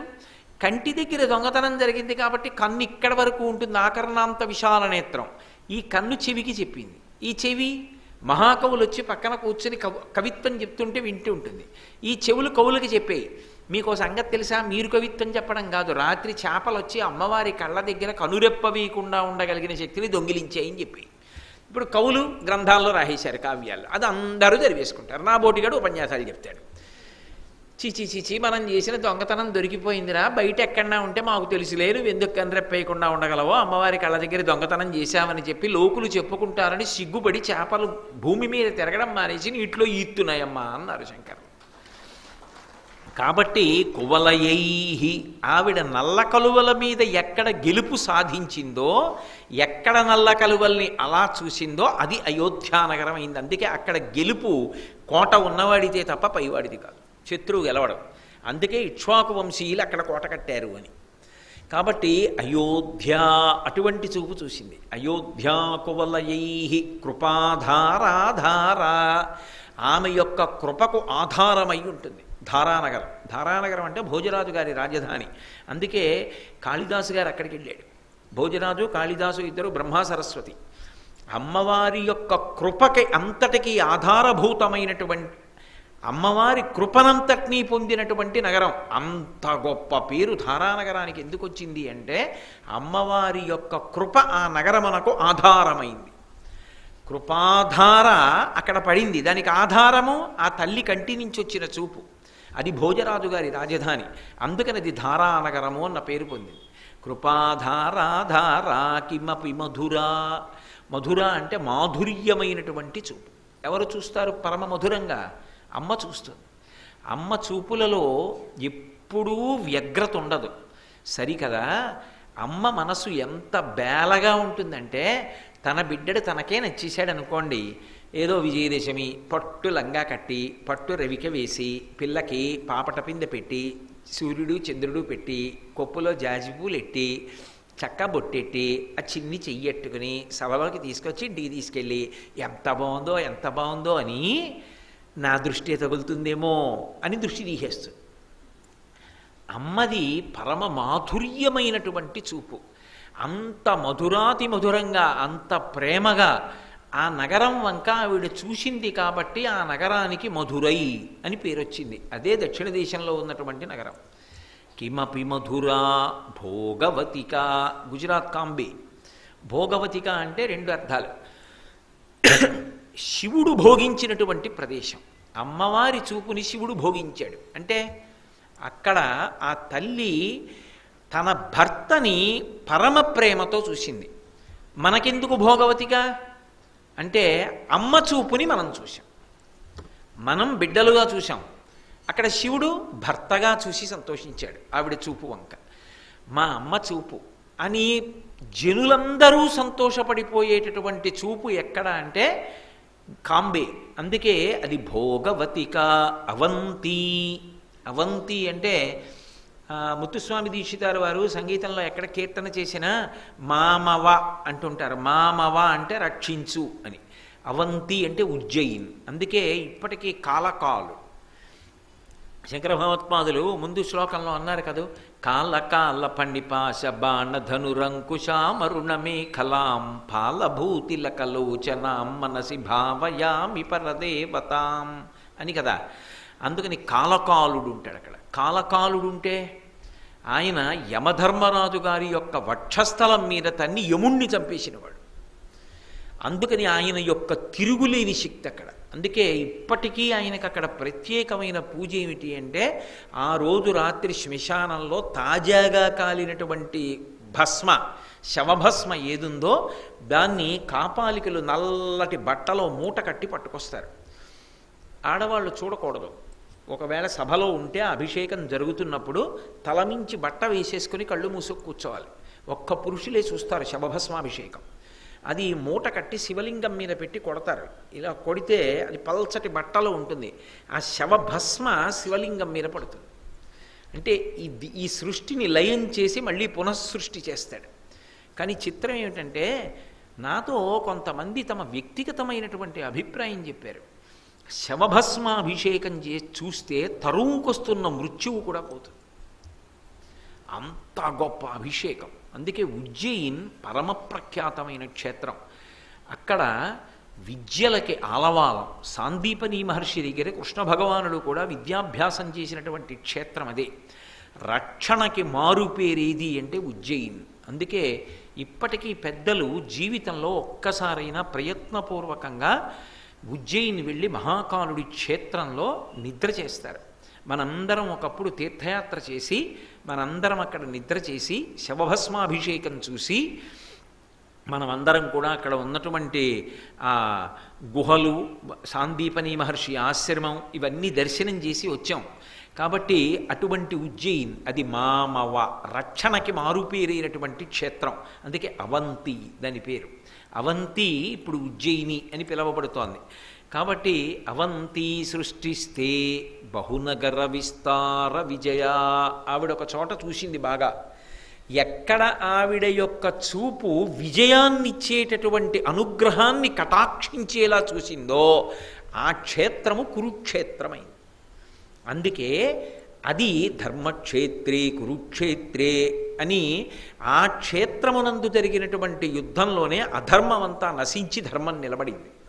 అక్కడ ధర్మమునకు ఆలవాలము. అది ధర్మమునకు పట్టాభిషేకం చేసి విజయం ఇచ్చేటటువంటి క్షేత్రం. అందుకే కురుక్షేత్రం విజయ క్షేత్రం. అమ్మవారి యొక్క కేవల చూపుల స్పర్శ చేత 8 మహాక్షేత్రములు ఆవిర్భవించాయి. ఆవిడ ఒక్కొక్కసారి చూసినప్పుడు ఒక్కొక్క మంగళప్రదమైన చూపు చూసింది. అందుకని విశాలా కళ్యాణి స్ఫుటరుచిరయోధ్యా కువలయై కృపాధారా ధారా కిమపి మధురా భోగవతిక అవంతి దృష్టిస్తే బహునగర విస్తార విజయ ధ్రువం తత్తన్నామవ్యవహరణ యోగ్యా విజయతే అన్నారు శంకర్. అందులో మొట్టమొదటి నగరం ఏదుందో ఆ నగరము నీ చూపుల వలనే వచ్చింది, బదరీనాథ్. అది ఆవిడ గుడ్లు కదపకుండా పరమప్రశాంతంగా సంతోషంతో. అందుకే అది చూసేటప్పుడు మీరు ఆశ్రయించడానికి యోగ్యంగా ఉంటుంది మూర్తి. ఆవిడ కొంచెం తీక్షణంగా ఉందనుకోండి, ఆశ్రయించడం కష్టం. అందుకే శంకర భగవత్పాదులు మనకి అభయాన్ని శ్లోకంలో, ధ్యానంలో, ఉపదేశంలోనే ఇచ్చేస్తున్నారు. ఎలా కూర్చుంది ఆవిడ? సాంధ్యరాగ మధురాధురాభరణ సుందరా నన్న శుచిస్మితాం. సంధ్యాకాలంలో ఉండేటటువంటి ఎరుపు ఎలా ఉంటుందో అటువంటి అధరానికి చిరునవ్వే ఆభరణంగా కూర్చుని ఉంది. అలా చిరునవ్వు నవ్వుతూ కూర్చున్నటువంటి తల్లి ఎక్కడుందో అక్కడ ఆశ్రయించడం తేలికవుతుంది. కాబట్టి ఇప్పుడు ఆ తల్లి చక్కగా పరమ సంతోషంతో నా బిడ్డలు వస్తారని కన్నులు తెరిచి కూర్చుని ఉన్నటువంటి రూపాన్ని నువ్వు ఆశ్రయించగలిగితే దాని చేత నీకు సమస్తమైనటువంటి ఉపశాంతి కలుగుతుంది. నువ్వు అన్ని ఇక్కట్ల నుంచి బయటికి వచ్చి అమ్మవారు చూపించేటటువంటి శ్రేయో మార్గంలో ప్రయాణించి మనుష్య జన్మని సార్థక్యం చేసుకుంటావు అని చెప్పడానికి ఆయన మందరాయత విలోచనాం. విలోచనాం అంటే బాగా తెరుచుకున్న కన్నులు, విశాలాక్షి అని. మందరాయత విలోచనాం అమల బాలచంద్రకృత శేఖరీం. అసలు ఎక్కడా వస్తాయో శంకర భగవత్పాదులకు అటువంటి భావనలు. అమల బాలచంద్ర కృతశేఖరీం. బాలచంద్రుడు అంటే చంద్రులలో చిన్నవాడు అని కాదు దాని అర్థం. శుక్లపక్షంలో ఉండేటటువంటి తదియనాటి చంద్రరేఖ ఎలా ఉంటుందో అటువంటి చంద్రరేఖ ఆమె యొక్క కిరీటం మీద అలంకృతమై ఉంటుంది. ఇది నలుగురు పెట్టుకుంటారు ఈ చంద్రరేఖ. ఒకటి పరమశివుని యొక్క కిరీటం మీద ఉంటుంది, అందుకే ఆయనకి చంద్రమౌళీశ్వర అని పేరు. చంద్రవంకనే ఆయన కిరీటం మీద ధరిస్తాడు తదియనాటి చంద్రరేఖ. 2 పరదేవత ధరిస్తుంది, అందుకే కామాక్షి పరదేవత, లలితా త్రిపుర సుందరి, భువనేశ్వరి వీళ్ళ కిరీటం మీద ఆ చంద్రవంక ఉంటుంది. అందుకే ఈ సంవత్సరం మనకి 9 రోజుల్లో ఇస్తున్నటువంటి పూజామూర్తులలో మీకు ఒక రోజు ఇస్తున్నటువంటి పూజామూర్తి కిరీటం మీద సుస్పష్టంగా తదినాటి చంద్రరేఖ కనపడే మూర్తిని పూజకి ఇవ్వడం జరుగుతోంది. ఆ సౌందర్యాన్ని, ఆ అమ్మ అనుగ్రహాన్ని, ఆ కిరీటాన్ని చూస్తూ ఉంటే ఆ అనుగ్రహం కలగడం కోసం. కాబట్టి ఆ తల్లి కిరీటం మీద ఉంటుంది అది 2. 3 ఈ బాలచంద్రుణ్ణి ధరించేటటువంటి వాడు విఘ్నేశ్వరుడు. ఆయన కూడా చంద్రరేఖని ధరిస్తాడు. నాలుగవది సరస్వతీదేవి కిరీటం మీద ఉంటుంది. అందుకే శరజ్యోత్స్నా శుద్ధాం శశియుత జటాజూటమకుటాం వరత్రాసత్రాణ స్ఫటిక ఘటికా పుస్తకరాం సకృన్నత్వా నత్వా కథమివ సతాం సన్నిధదతే మధుక్షీరద్రాక్షా మధురి మధురీణా ఫణితయ. వాగ్దేవి రూపంలో కూర్చునే సరస్వతీదేవి యొక్క కిరీటం మీద చంద్రరేఖ ఉంటుంది.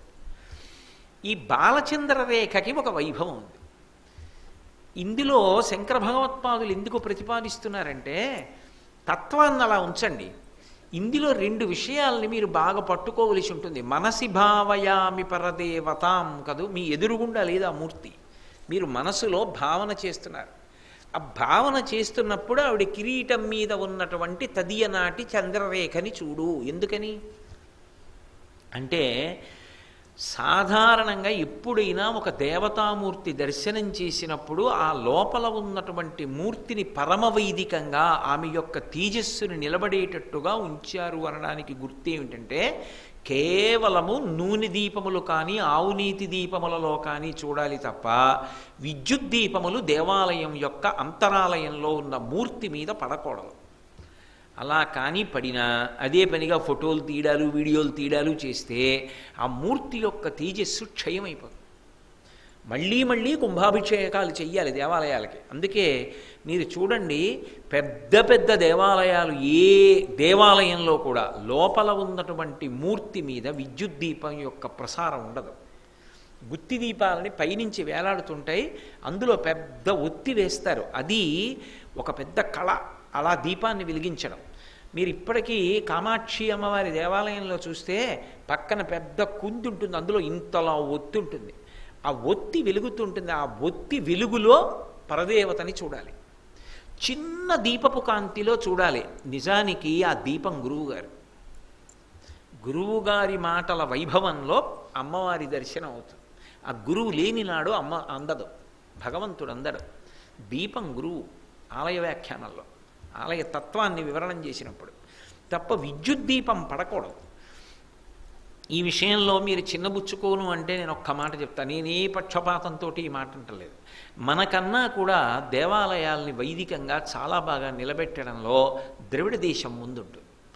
నేను ఎన్నో దేవాలయాలకు వెళ్ళాను. చాలా దేవాలయాలలో అంతరాలయంలో ఉన్న మూర్తుల మీదకి విద్యుత్ దీపాలు ప్రసరణ ఒప్పుకోరు వాళ్ళు.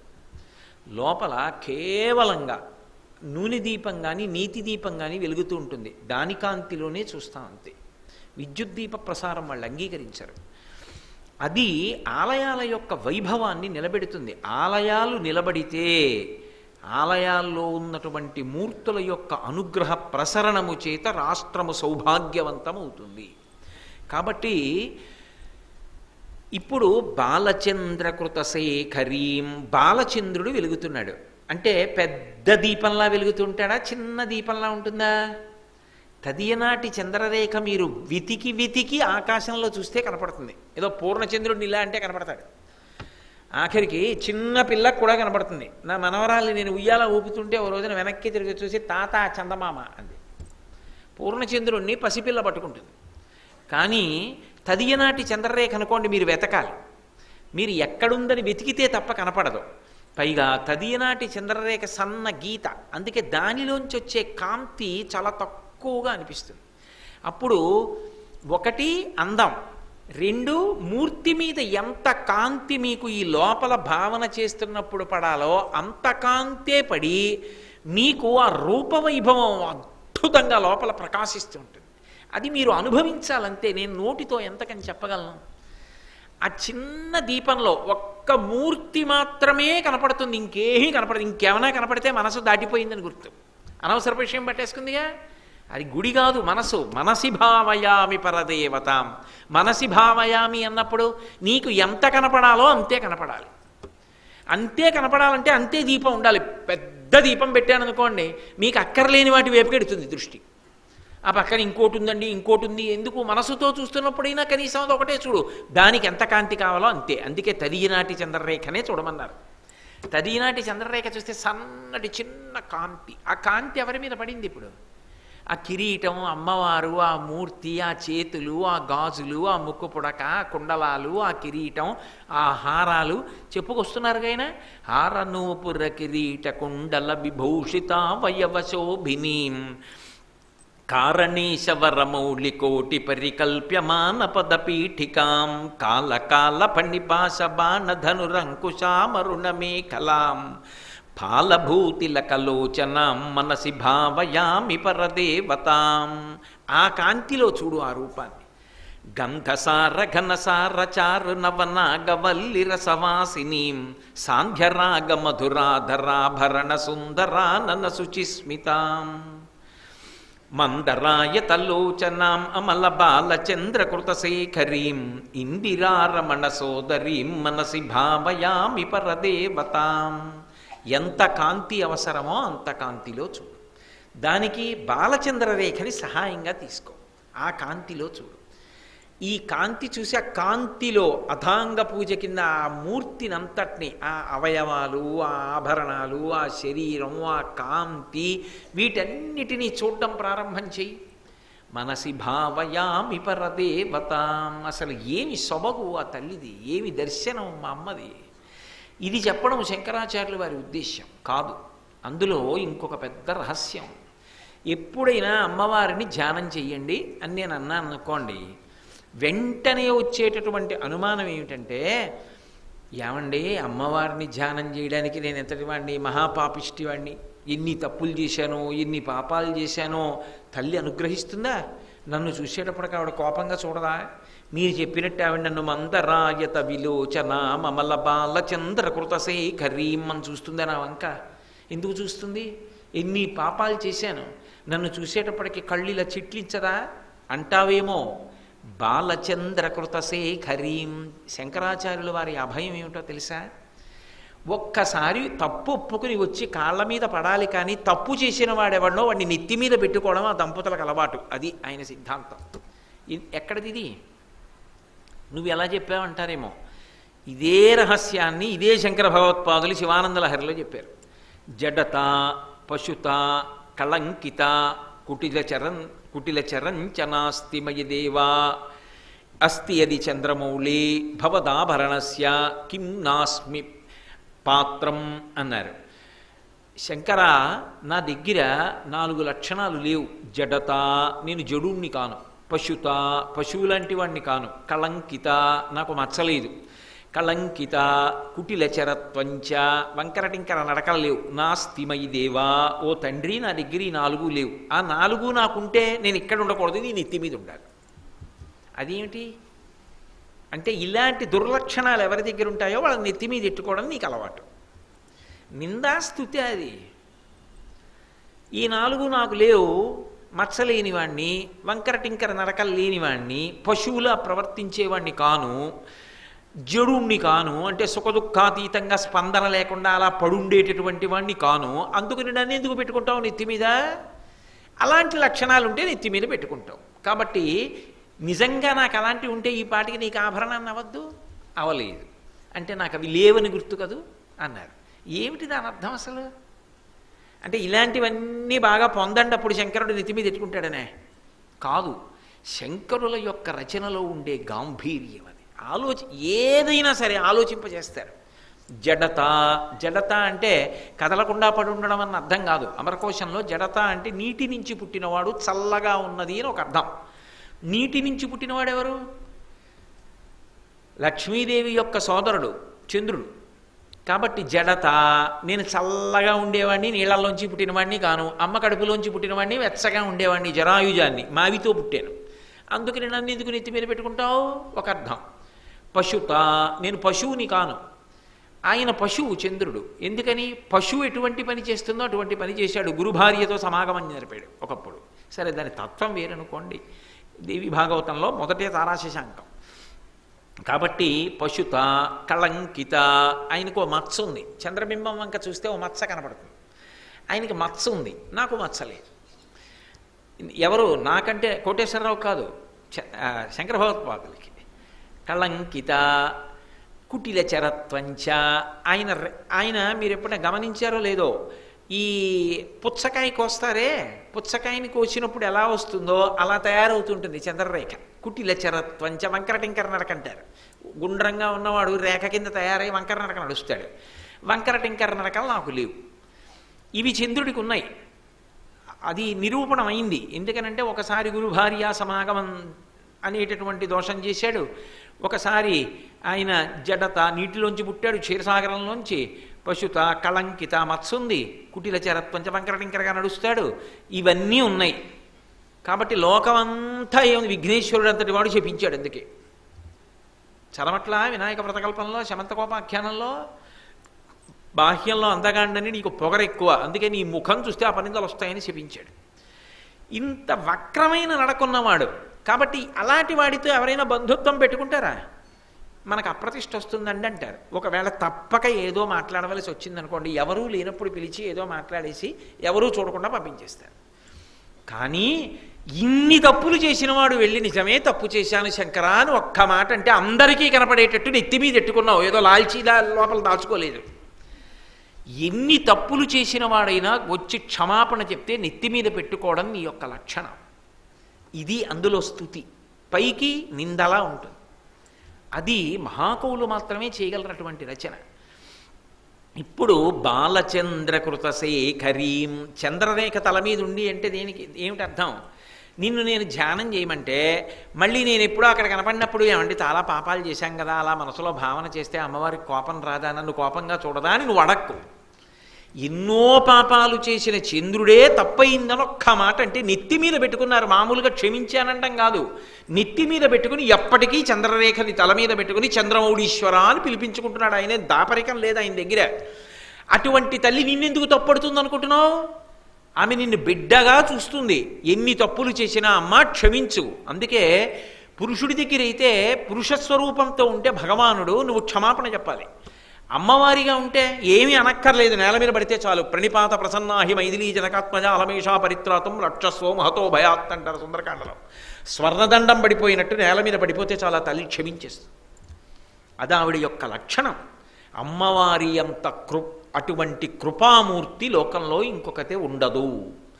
అటువంటి తల్లి కనుక బాలచంద్రకృత శేఖరీం. ఎందుకు ఈ మనసి భావయామి అంటావేమో, ఆవిడ్ని ఎందుకండి ధ్యానం చేయడం అంటావేమో. అసలు ఆవిడ ఇవ్వలేనిది లేదు, ఆమె కామకోటి. చెప్పడం ఎందుకని? అసలు ఎందుకు ఆ చంద్రరేఖ ధరించడం అంటే దాని అది ఏదో తాత్వికంగా చంద్రుడు తపస్సు చేశాడు అదే కాదు దాని అర్థం. చంద్రుని యొక్క వృద్ధి క్షయముల చేత ఈ లోకమంతా కూడా క్షయమైపోతూ ఉంటుంది. ఏదో శుక్లపక్షం వచ్చిందనుకోండి, భాద్రపద మాసే శుక్లపక్షే పంచమ్యాం అని చెప్పాను ఒకప్పుడు. ఇప్పుడు ఇవాళకి వచ్చేటప్పటికి దశమి తిథి చెప్పాను కృష్ణపక్షంలో. కొన్నాళ్ళు అయిన తర్వాత ఈ భాద్రపద మాసం అయిపోతుంది. శుక్లపక్షం అయిపోయింది అంటే నా ఆయుర్దాయంలో 15 రోజులు అయిపోయింది. కృష్ణపక్షం అయిపోయిందంటే నా ఆయుర్దాయంలో 15 రోజులు అయిపోయింది. శుక్లపక్ష కృష్ణపక్షాల్లో 15 రోజులు అయిపోయిందా లేదా? అయిపోయింది. చంద్రుడి యొక్క కదలికల చేత ఆయన యొక్క కళలు పెరిగి తరుగుతూ ఉంటే జీవులన్నీ పడిపోతుంటాయి. కాలగమనంలో అయిపోతుంది. మనం పైగా చాంద్రమానంలో ఉన్నాం. మనం చంద్రుడి యొక్క కళలను ఆధారం చేసుకునే కాలగమనాన్ని చెప్తాం, గణన చెప్తాం. కానీ ఆ చంద్రుని యొక్క రేఖ అమ్మవారికి అలంకారం. అంటే ఆమె కాలమునకు వశపడేది కాదు, ఆమె కాలాతీతురాలు. నిన్ను కూడా అదే చేస్తుంది, అంటే మోక్షం ఇస్తుంది. అటువంటి తల్లి కాబట్టి ఆమె పాదములు తప్ప ఎవరి పాదములు పట్టుకుంటావు? పంచకృత్యపరాయణ, సృష్టి చేసిన, స్థితి చేసిన, లయ చేసిన, తిరోధానం చేసిన, అనుగ్రహం ఇచ్చిన ఆవిడే. అందుకని బాలచంద్రకృత శేఖరీం, అటువంటి చంద్రరేఖని ధరించి ఉంటుంది. ఇది మీరు ఏదో కొంతవరకే తీసుకోండి, కానీ అంతకన్నా తీసుకోకండి. నేను కించిత్ స్వాతంత్ర్యం తీసుకుని ఒక్క మాట చెప్తాను. అసలు ఈ చంద్రరేఖ, చంద్రతత్వం, పార్వతీ పరమేశ్వరులకు ఉండేటటువంటి అనుబంధం గురించి అసలు ఎంతమంది కవులు ఎన్ని ఊహలు చేశారో అంతు లేదు దానికి. ఒక గడుసు కవికి ఒక ఆయన ఒక విచిత్రమైన ఊహ చేశాడు. అమ్మవారికైనా అయ్యవారికైనా ఏం చెప్తామంటే కుడికన్ను సూర్యుడు, ఎడంకన్ను చంద్రుడు అని చెప్తాం. అహస్సూతే సవ్యం తవ నయనమర్కాత్మకతయా త్రియామాం వామం తే సృజతి రజనీ నాయకతయా తృతయ్యా తే దృష్టిర్దరదళిత హేమాంబుజరుచి సమాధత్తే సంధ్యాం దివిశనిశయోదంతరచరీం అని. ఈ కుడి కన్ను సూర్యుడు, ఎడం కన్ను చంద్రుడు. ఎడం వైపు ఎవరుంటారు పరమశివుడికి? ఆయనకైనా అంతే. వందే శంభుమమాపతిం సరగురుం వందే జగత్కారణం వందే పన్నకభూషణం మృగధరం వందే పశూనాం పతిం వందే సూర్య శశాంక వహ్ని నయనం. ఆయనకి సూర్యచంద్రులు అగ్నిహోత్రమే కన్నులు. అందుకే ఆయన త్రయంబకుడు, 3 కన్నులు ఉన్నవాడు. అమ్మవారు త్రయంబకి, 3 కన్నులు ఉన్నది. సర్వమంగళ మాంగళ్యే శివే సర్వార్ధసాధకే శరణ్యే త్రయంబకే దేవి నారాయణి నమోస్తుతే. నిన్ననే చెప్పా మీకు, అది 3వ కన్నులా కనపడదు భక్తులకి, బొట్టులా కనపడుతుంది అని చెప్పాను. అయినప్పుడు పరమశివుడు ఇలా కూర్చున్నాడు అనుకోండి, ఆయన కుడి కన్ను సూర్యుడు, ఎడం కన్ను చంద్రుడు. ఆయనకి ఎడం పక్కన ఎవరుంటారు? అమ్మవారు ఉంటుంది. అమ్మవారు ఉన్నప్పుడు ఈ కన్ను సూర్యుడు కాబట్టి అలాగే ఉంటుంది తెరిచి. ఎడం కన్ను 15 రోజులకి తగ్గిపోతుంది. అమావాస్య అంటే ఈ కన్ను అలాగే ఉండి తెరిచి, ఈ కన్ను ఇలా మూసుకుని మళ్ళీ ఇలా తెరిచింది అనుకోండి, 15 తిథులకి పౌర్ణమి వచ్చి ఈ కన్ను ఇలా మూసి ఇలా తెరిచి, ఈ కన్ను మాత్రం అలా తెరిచి ఉంటే ఏమంటాం లోకంలో? ఆయన కన్ను కొడుతున్నాడండి అంటాం. అంటామా అన్నమా? ఎటువైపు కన్ను కొడుతున్నాడు? అమ్మవారి వైపు కన్ను కొడుతున్నాడు. నీ రహస్యం నాకు తెలియదు అనుకున్నావా? ఎందుకు ఎడంకన్ను చంద్రుడు అయ్యాడో నాకు అర్థమైంది అన్నాడు కవి. ఎంతంత స్వాతంత్ర్యం తీసుకున్నారంటే ఈ సూర్యచంద్రుడు కన్నులవడం గురించి ఎన్నెన్ని అద్భుత భావనలు ఆవిష్కరించారో కవులు. అపారే కావ్య సంసారే కవిరేవ ప్రజాపతి యథాస్మై రోచతే విశ్వం తథైతత్ పరివర్తతే. ఈ కవిత్వము అనబడేటటువంటి ప్రపంచంలో ఈ కావ్యములు బిడ్డలైతే బ్రహ్మగారి లాంటి వాడు కవి. ఆయన ఎలా అనుకుంటాడో అలా సృష్టి చేస్తాడు. కాబట్టి ఆ సూర్యచంద్ర తత్వం అలా ఉంటుంది. కాబట్టి చంద్రరేఖని ధరించింది అంటే అభయం. అమ్మవారి యొక్క పాదములు పట్టుకున్న వాడికి ఏ బెంగా లేదు. అందుకే మూకశంకరులంతటి వారు ఈ మాటనే స్థిరం చేశారు. ఆనమ్రేషు జనేషు పూర్ణ కరుణా వైదగ్ధ్యముత్తాలయ అన్నారు. ఎందుకురా నేను ఇక్కడ ఇంత శక్తివంతురాలు ఉన్నానా? ఆదిశక్తినా? పోనీ మా ఆయనకి ఏమైనా ఉపయోగపడుతుందా నా శక్తి? ఆయన పరిపూర్ణుడు, ఆయనకి నా శక్తి అవసరం లేదు. పోనీ బిడ్డలకిద్దామా? కొడుకు విఘ్నేశ్వరుడు మహాశక్తివంతుడు. పోనీ రెండో వాడికి ఇద్దామా? సుబ్రహ్మణ్యుడు గుహుడు మహాజ్ఞాని, ఆయనకి అక్కర్లేదు. ఏం చేయండి నా శక్తి అంతా? ఇంత శక్తి ఉన్నందుకు ఎవడో ఒకడిని అనుగ్రహిస్తే అమ్మయ్య నా శక్తి ఉపయోగపడిందని సంతోషం. శంకరాచార్యులు వారు శివానంద లహరిలో ఓ గడుసుతనం చేశారు. ఆయన అన్నారు, నీకు అవకాశం ఇస్తున్నాను, నన్ను రక్షించుకో అన్నారు. ఎందుకని? నీ దగ్గర బోలెడంత రక్షించే శక్తి ఉంది. నాలా రక్షణ పొందవలసిన అల్పుడోడు దొరకకపోతే ఏం చేసుకుంటావు? పాపం నీ కీర్తి ఎక్కడి నుంచి వస్తుంది? అది ఖర్చు పెట్టి నాలాంటి వాడిని రక్షిస్తేనే కదా. అందుకే నీకు అవకాశం ఇచ్చాను, నన్ను కాపాడుకో, కీర్తి సంపాదించుకో అన్నారు. అమ్మో ఎంతంత గడుసుతనం! అది చూసే దూర్జటి కాళహస్తీశ్వర శతకం చేశాడు. అమ్మా అయ్యయటంచు ఎవ్వరిని నేనన్నం శివా నిన్నేను సుమి అంటూ పాలున్ బువ్వయు కుడుపరా పాపన్న రాయన్న లెమ్మన్న అరటిపండ్లు తే లేకున్నన్ వల్లనంటే తల్లిదండ్రులు అప్పుడే తెచ్చి వాత్సల్య లక్ష్మీ లీలావచనంబులను కుడుపరా శ్రీకాళహస్తీశ్వర అన్నాడు.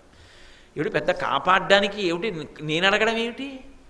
ఎంత పెద్ద అధికారి అయినా తండ్రి ఎంత భోర్న వానపడుతున్నా ఇంట్లోకి వచ్చేటప్పటికి అరటిపండు ఉంటే కానీ అన్నం తిన్నని పిల్లాడు మారాన్ చేస్తుంటే ఏం చేస్తాడు? తడిసి ముద్దవుతూ వెళ్ళి 4 అరటిపళ్ళు అట్టుకొచ్చి వాడిని గట్టిగా దెబ్బలాడి అన్నం పెడితే వాడు మూతి ముడుచుకుని ఏడుస్తూ కూర్చుంటాడు. అందుకని ఆయనకు ఆకలి వేసేస్తున్నా అరటిపళ్ళు తెచ్చి ముందు వీడికి పెట్టవే బాబు అని చెప్పి ఇద్దరు బతిమాలి బామాలి అరటిపండు మజ్జిగ అన్నం కలిపి ముద్ద చేసి కొడుక్కి పెట్టి తిన్న తర్వాత నాయన చంపేస్తున్నారా అలా కూర్చో ఇప్పుడు నేను తింటానంటాడు. నన్ను రక్షించమని నేను అడగడం ఏమిటి? తండ్రివి అరటిపళ్ళు తెమ్మంటే మామూలు తండ్రే వెళ్ళి పట్టుకొచ్చి పెడుతున్నాడే, అలాగే నా పాపాలు తీయడం నువ్వు నేర్చుకుని తీసేయన్నాడు దూర్జటి.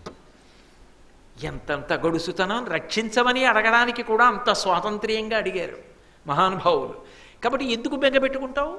అమ్మ దగ్గరికి వెళ్ళి అడుగు. ఆనమ్రేషు జనేషు పూర్ణ కరుణా వైదగ్ధ్యముత్తాలయ. ఏం చెయ్యను, నా శక్తి అంతా ఎవడైనా వచ్చి నా దగ్గర ఇలా అంటే బాగుండు కాపాడదామని ఆవిడ చూస్తూ ఉంటుందన్నారు మూకశంకర్. ఎందుకు బెంగపెట్టుకుంటావు? చక్కగా వెళ్ళి ఆ తల్లి దగ్గర శిరస్సు ఉంచి నమస్కారం చెయ్యి, మనసులో భావన చెయ్యి. ఇది ఒక గురువు పునశ్చోత్తమ సాంత్వమాది. గురువుకు ఉండవలసిన మొదటి లక్షణం ఏమిటంటే శిష్యుణ్ణి భయపెట్టకూడదు. చాలా కష్టమై నీకు అనకూడదు. అందుకే దీనికి సార్వభౌమమతము అని పేరు. సార్వభౌమతము అంటే చక్రవర్తి అని కాదు, సకల భూమికలలో ఉన్న వాళ్ళు ఉద్ధరణ పొందేట్టుగా గురువు మాట్లాడాలి. ఎంత కింద పడిపోయిన వాడైనా ఓ భయం లేదండి, భగవానుడు అనుగ్రహిస్తాడండి, ఇక నుంచి నా జీవితం మార్చుకుంటానండి అని ఉత్సాహంతో వాడు ముందుకొచ్చేట్టు చెయ్యాలి. ఇంకేమవుతుందిలేండి, ఇంక అయిపోయింది మీ జన్మ అని అనకూడదు. ఇది సామాన్య గురువుకే నియమం అయితే జగద్గురువుల స్థాయిలో ఉన్న శంకర భగవత్పాదులు ఎలా మాట్లాడతారు మీరు ఆలోచించండి. అందుకే ఆయన మందరాయత విలోచన మమల బాలచంద్రకృతశేఖరీం ఇందిరారమణ సోదరీం మనసి భావయామి పరదేవతాం. ఇందిరారమణ సోదరీం, ఇందిరా అంటే లక్ష్మీదేవి, ఇందిరా లోకమాత చానమర కోశం, లక్ష్మీదేవికి ఇందిరా అని పేరు. ఇందిరా అంటే చంద్రబింబంతో కలిసి పుట్టింది కాబట్టి ఆ లక్ష్మీదేవి యొక్క రమణుడు అంటే భర్త, ఇందిరారమణుడు అంటే లక్ష్మీదేవి ఎప్పుడూ ఎవరి వంక చూడాలని కోరుకుంటుందో అని దాని అర్థం. అందరూ లక్ష్మీదేవి నా వంక చూస్తే బావుణ్ణు అని కోరుకుంటారు, అందుకే ఆవిడికి లక్ష్మి అని పేరు. లక్ష్మ అంటే గుర్తు. ఆవిడోసారి చూసిందనుకోండి ఓ గుర్తు వస్తుంది. ఏమిటి అంటే ఆవిడ ప్రసన్నంగా చూసిందనుకోండి ఒకడు మహావిద్యావంతుడు అవుతాడు, ఆవిడ ప్రసన్నంగా చూసిందనుకోండి ఒకడు ఐశ్వర్యవంతుడు అవుతాడు, ఆవిడ ప్రసన్నంగా చూస్తే ఒకడు అధికారి అవుతాడు. యద్భ్రూభంగాః ప్రమాణం స్థిరచర రచనా తారతం ఏ మురారే వేదాంతాః తత్వచింతాంబురభిదురసి యత్పాదచిహ్నైత్తరంతి భోగోపోద్ఘాతకైలీచులికిత భగవత్వైశ్వర్యూప్యానుభావ సానశ్రీః అస్పృణీతాం అమృతలహరి ధీలంగనీయై అపాంగైః అంటారు మన శ్రీగుణరత్న కోశంలో పరాశర భట్టర్లు. అమ్మ అపాంగత్తే ఇలా కడగంటి చూపు చేత ఉద్ధరించేస్తుంది. లక్ష్మ గుర్తునిస్తుంది, యశస్విని కీర్తినిస్తుంది, వీడింతటి వాడని కీర్తినిస్తుంది. లోకం అందరబ్బా ఆయన ఎంత గొప్పవాడండి అని చెప్పుకుంటుంటే నేనే వాడికి ఆ విభూతినిచ్చి కీర్తి పొందేట్టు చేశానని వాడి కీర్తినిచ్చి వాడు కీర్తి పొందితే ఆవిడ సంతోషిస్తుంటుంది. అమ్మలా అమ్మ అన్నం పెట్టి పిల్లవాడు పెరిగి పెద్దవాడవుతుంటే మురిసిపోయినట్టుగా అమ్మవారే ఒక విభూతినిచ్చి విభూతి వలన భక్తుడి కీర్తిని పొంది లోకంలో కీర్తింపబడుతుంటే తాను సంతోషిస్తూ ఉంటుంది. అటువంటి తల్లి కనుక అటువంటి గుర్తు ముద్ర వేస్తుంది కాబట్టి లక్ష్మి కటాక్షిస్తుంది చూపు చేత. అందరూ ఆమె నన్ను చూస్తే బాగుండనుకుంటారు, ఆవిడ ఆయన్ని చూస్తూ ఉంటుంది, ఆయన్ని చూడడం ఆవిడికి ఇష్టం. అందుకే ఆ తత్వాన్ని అర్థం చేసుకోవడం చాలా గొప్పదండి. అది అంత తేలిక మాట, తేలిక విషయం కాదు. శంకర భగవత్పాదులు కనకధార స్తోత్రం చేశారు. కనకధార స్తోత్రం చేస్తూ అందులో ఓ మాట అంటారు, వందే వందారు మందారమిందిరానంద కందలం అమందానంద సందోహ బంధురం సింధురాననం అంగం హరేహి పులకభూషణమశ్రయంతి భృంగాంగనేవ ముకుళాభరణంతమాలం మంగీకృతాకిల విభూతిరపంగలీల మాంగళ్యదాస్తు మమ మంగళదేవతాయాః ముగ్ధా ముహుర్విదధతి వదనే మురారేః ప్రేమత్రపా ప్రణిహితాని గతాగతాని మాలాదృశోర్మధుకరీవ మహోత్పలేయా సామే శ్రియం దిశతు సాగర సంభవాయా. ఎవరు చెయ్యగలరు అసలు ఆ శ్లోకం? ముగ్ధ అంటే దాని అర్థం ఏంటంటే ఇంకా పెళ్ళై చాలా రోజులైపోయిన పిల్ల కాదు. పెళ్ళై చాలా రోజులైపోయిన పిల్ల అయితే సభలో ఉన్నా సరే ఎంతమంది మధ్యలో ఉన్నా సరే ఏమండి ఒక్కసారి అంటుంది ధైర్యంగా. ఇంకా కొత్తగా పెళ్ళయిందనుకోండి అంత చనువు ఉండదు, కానీ ఓసారి ఆయన్ని చూడాలని కోరిక. ఒకసారి ఆయన్ని చూడాలంటే రెండు రకాలైన బెరుకు. ఒకటి తన ఆయన్ని చూస్తే తన ఆయన్ని చూస్తోందని ఆయన చూసేస్తే అది మొదటి బెరుకు. తన ఆయన్ని చూస్తోందని మిగిలిన వాళ్ళు చూస్తే ఏమిటే అలా చూస్తున్నావు అంటారని బెరుకు. పోనీ రెండు బెరుకుల వలన చూడకుండా ఉండగలరా? చూడకుండా ఉండలేక ఆయన లేచి వెళ్ళిపోతాడేమో, ఈలోగా చూడాలన్న తాపత్రయం. ఈ మూడు ఉంటే ముగ్ధ అంటారు. ముగ్ధ ముహుర్విదధతి వదనే మురారే. ఇదే కృష్ణకర్ణామృతంలో లీలాశకుడు అద్భుతంగా చెప్పాడు.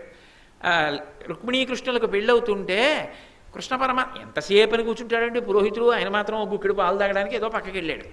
వెడితే ఆయనకి ఒళ్ళు మండి రుక్మిణీదేవి వంక చూసి ఆ బియ్యం తీసి ఇలా ఆవిడ ఇలా చూసింది. ఇందాకడి నుంచి చూస్తున్నాను, చూస్తావేమోనని నన్ను చూడమే అన్నాడు.